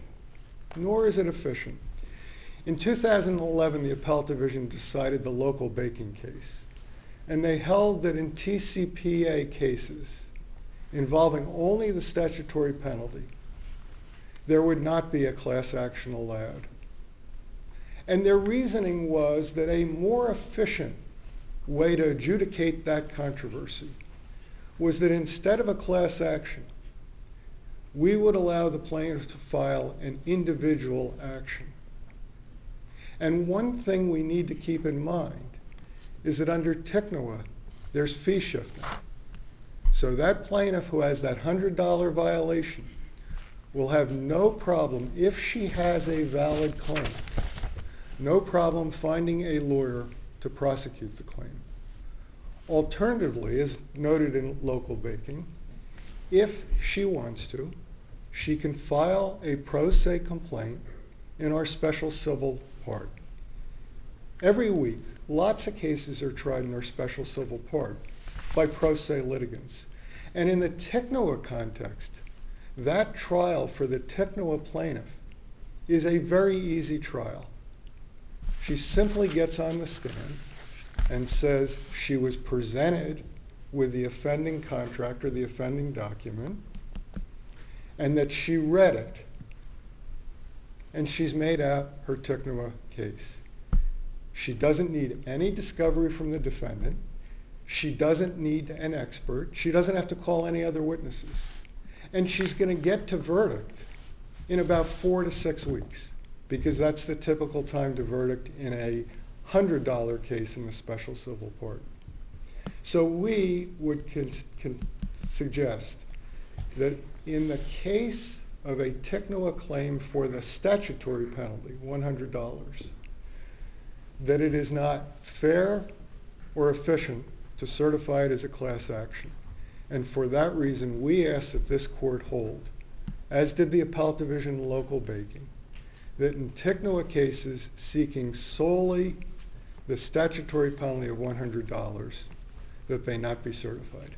When TCCWNA was debated years ago, was there any discussion about the very issues that you just suggested and whether class actions would be the impact of a class action or potential limitations on it?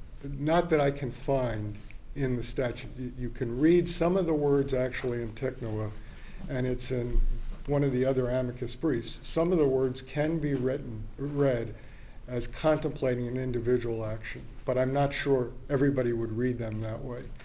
The other thing, and we referred to this in the Plain Language Act, and it's not completely responsive to Your Honor's question, but the Plain Language Act, which is in the same section as TCCWNA, limits damages to $10,000. Now, we're not arguing for a limitation, but what the legislature was concerned on the Plain Language Act was just what I was referring to, and that is the impact on a business who innocently violates a Consumer Protection Act, in that case the Plain Language Act. So how would a person who had patronized Fridays go to a small claims office, a small claims court, and prove that he or she was aggrieved? How would that person do it? She would get on the stand and she would say, I went to Fridays on Thursday night. They presented to me a menu. I looked at the menu. I saw that they had Diet Coke. There was no price on the Diet Coke, and I purchased it. And she's made out her prima facie TCCWNA case. But okay, so how is that person going to prove damages? It seems to me from listening to Mr. Jacobson, and he's nodding, to prove aggrieved, you're going to have to show that the person would have paid less. Well, oh no, or more? No? Okay. Right. Trying to get my instructions from Mr. Jacobson. As I've said publicly, and I've submitted a lot of amicus briefs to this court, I'm here. I'm trying to. But let me try to help the court. On this one, I want to try to help the court. The aggrieved issue is an issue that is all over the place, both in the federal court and the lower courts. Third Circuit has asked this court to accept certification in Spade and Wagner, and as of yesterday, my law librarian says that the court has not yet ruled on the certification. But there's a real dispute between the plaintiff's bar and the defense bar as to what exactly aggrieved means. And I'll give you in the record in this case, if you go back in the record in this case, or in Bozzi it might be, but one of the plaintiff's lawyers would say anybody who received a menu was aggrieved, whether or not they read the drink section or whether or not they purchased a drink. Not surprisingly, the defendants have a different view of aggrieved. So the aggrieved issue is a complex issue substantively. But what's not complex in this case is that presentment, everybody agrees, is required. And as soon as you require presentment, you have, on the TCCWNA class action, you have highly individualized issues. The reason why I raise it, and it doesn't have to be in the TCCWNA context, it could be in the consumer fraud context. A single person going into small claims cannot do what plaintiff's counsel representing a class has done, and that is engage in discovery and get the documents of the survey to show that, as they're alleging, at least for purposes of the hearing now, that Fridays decided that if they posted the drinks, they'd have to charge less, but if they didn't have to post them, they could charge more. Like, how would an individual, okay, representing himself or herself, be able to pursue a claim and get damages in small claims court? I would suggest to Your Honor that you're conflating the Consumer Fraud Act claim and everything. No, I am. Okay. I am. And I'm not here arguing on the Consumer Fraud Act. And in fact, I've been fairly careful, as of the other amici. On the TCCWNA, we're not arguing no class action when a plaintiff actually has damages. We're just talking about no class action under TCCWNA when the claim is, I have no damages, but I want the $100 statutory penalty. So in your situation, if I were saying no class action consumer fraud, then I think Your Honor's question would make sense. But for TCCWNA, and I come back to what I said before, the elements are presentment, and then an aggrieved consumer, and at some point I assume we're going to learn exactly where on the spectrum aggrieved consumer is. I take it you're not arguing that there could not be circumstances where TCCWNA could be the underlying basis for a class action? Oh, no, I'm not, yes, Okay. I'm not arguing that at all. If the consumer has damages, and we have TCCWNA cases where the consumers can point to damages, I'm not here, and I don't think any of the amici on our side are here saying there should be no class action. What we're talking about is this $100 statutory penalty classed up for a diner or classed up for a small business. Thank you. Thank you, Your Honor. Mr. Friedman, rebuttal? Thank you. I'll be brief. And if you would, Mr. Friedman, could you discuss in your rebuttal Mr. Orlovsky's theory that you don't have representatives for your class that meet the requirement? Absolutely, I intend to. I wanted to just make sure the record was clear that this isn't a new theory coming up last minute as Mr. Orlovsky kind of tried to project. If you look at the Second Amended Complaint, paragraph 14, upon information and belief, defendant's practice of offering certain beverages without prices from their otherwise comprehensively priced menus is designed to encourage customers to make impulsive purchasing decisions, force consumers to interact with and make their purchase inclinations known to sales staff in order to learn drink prices, enable the defendants to charge slightly excessive prices on some drinks without losing sales, facilitate defendants' practice of charging grossly excessive prices on other drinks, and facilitate price discrimination and or charging different prices of the same product based on undisclosed and arbitrary criteria. So, I mean, this isn't, we didn't just come up with the theory. This is not new to Fridays.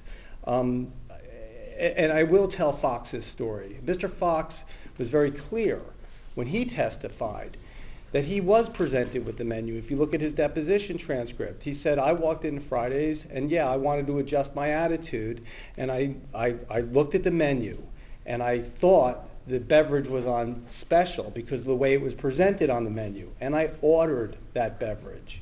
And the question was asked to him in his deposition, well, you didn't look at the menu for price, did you?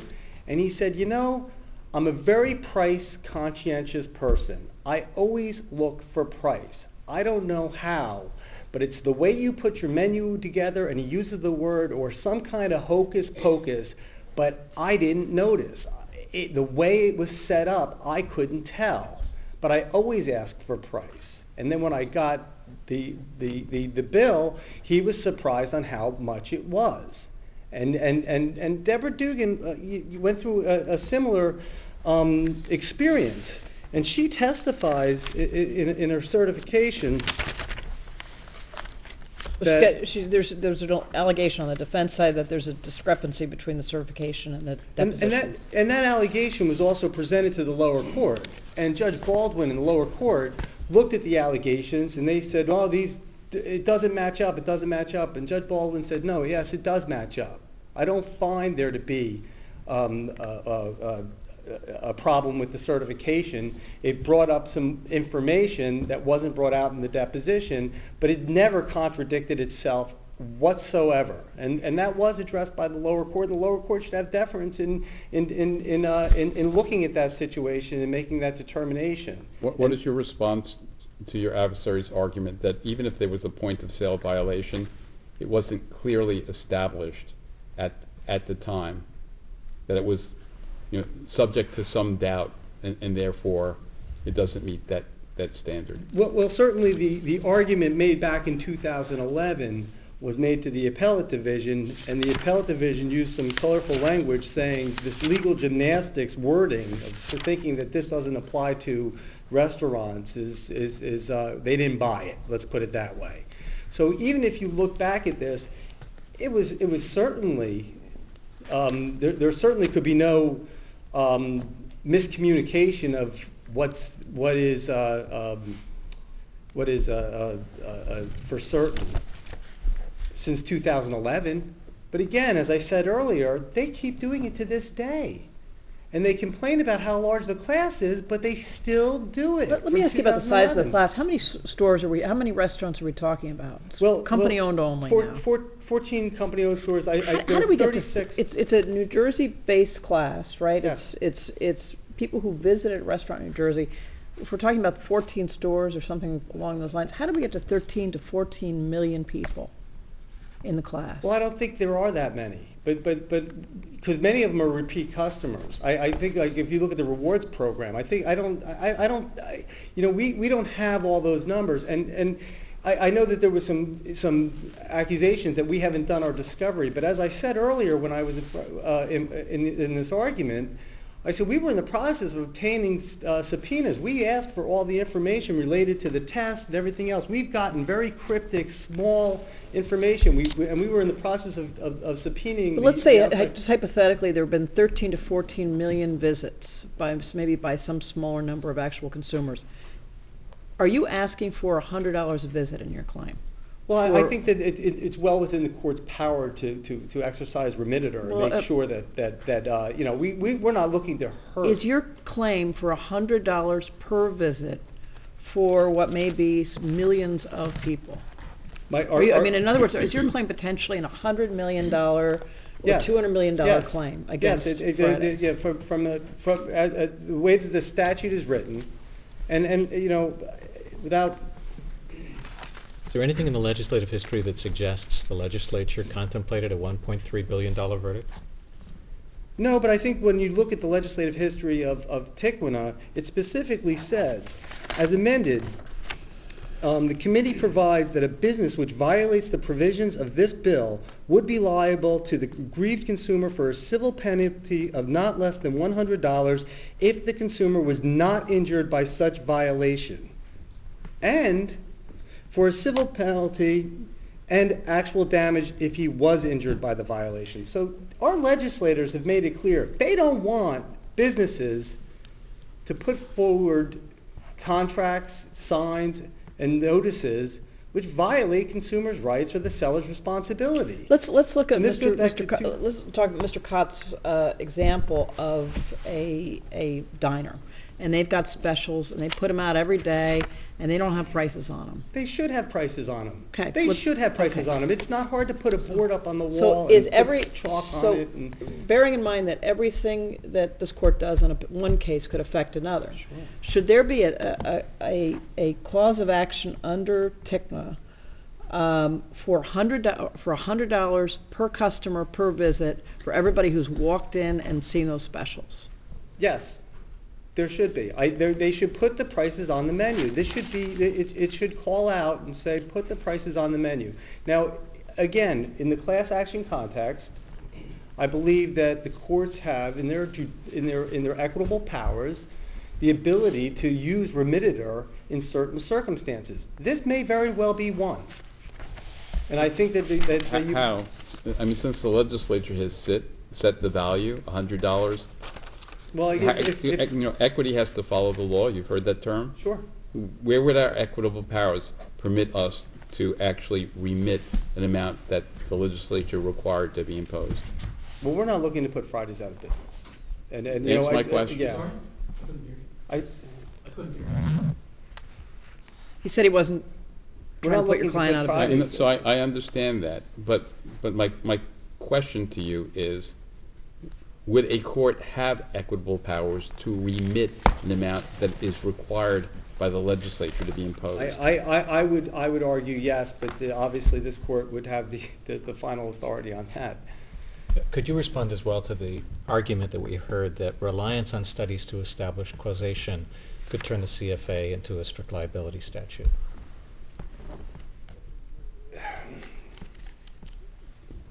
I'm sorry, let me see if I got your question. Can you repeat that? I apologize.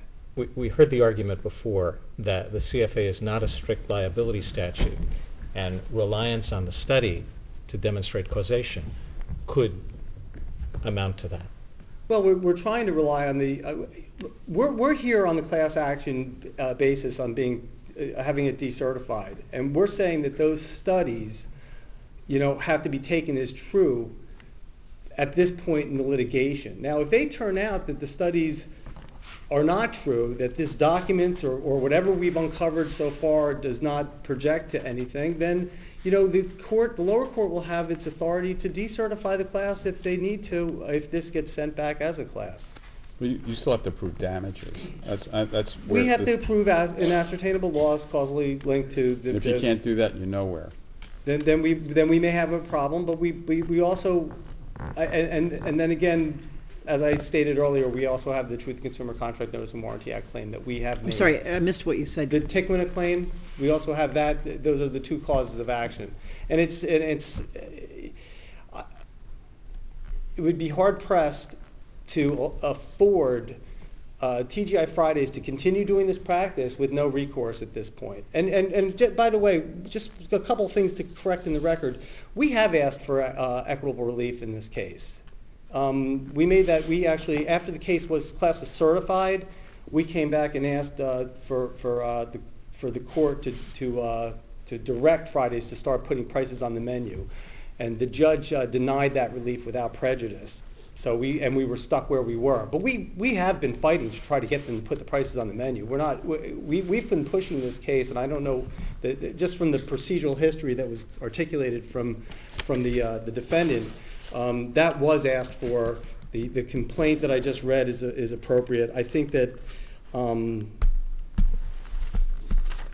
just going through my notes real quick, I apologize.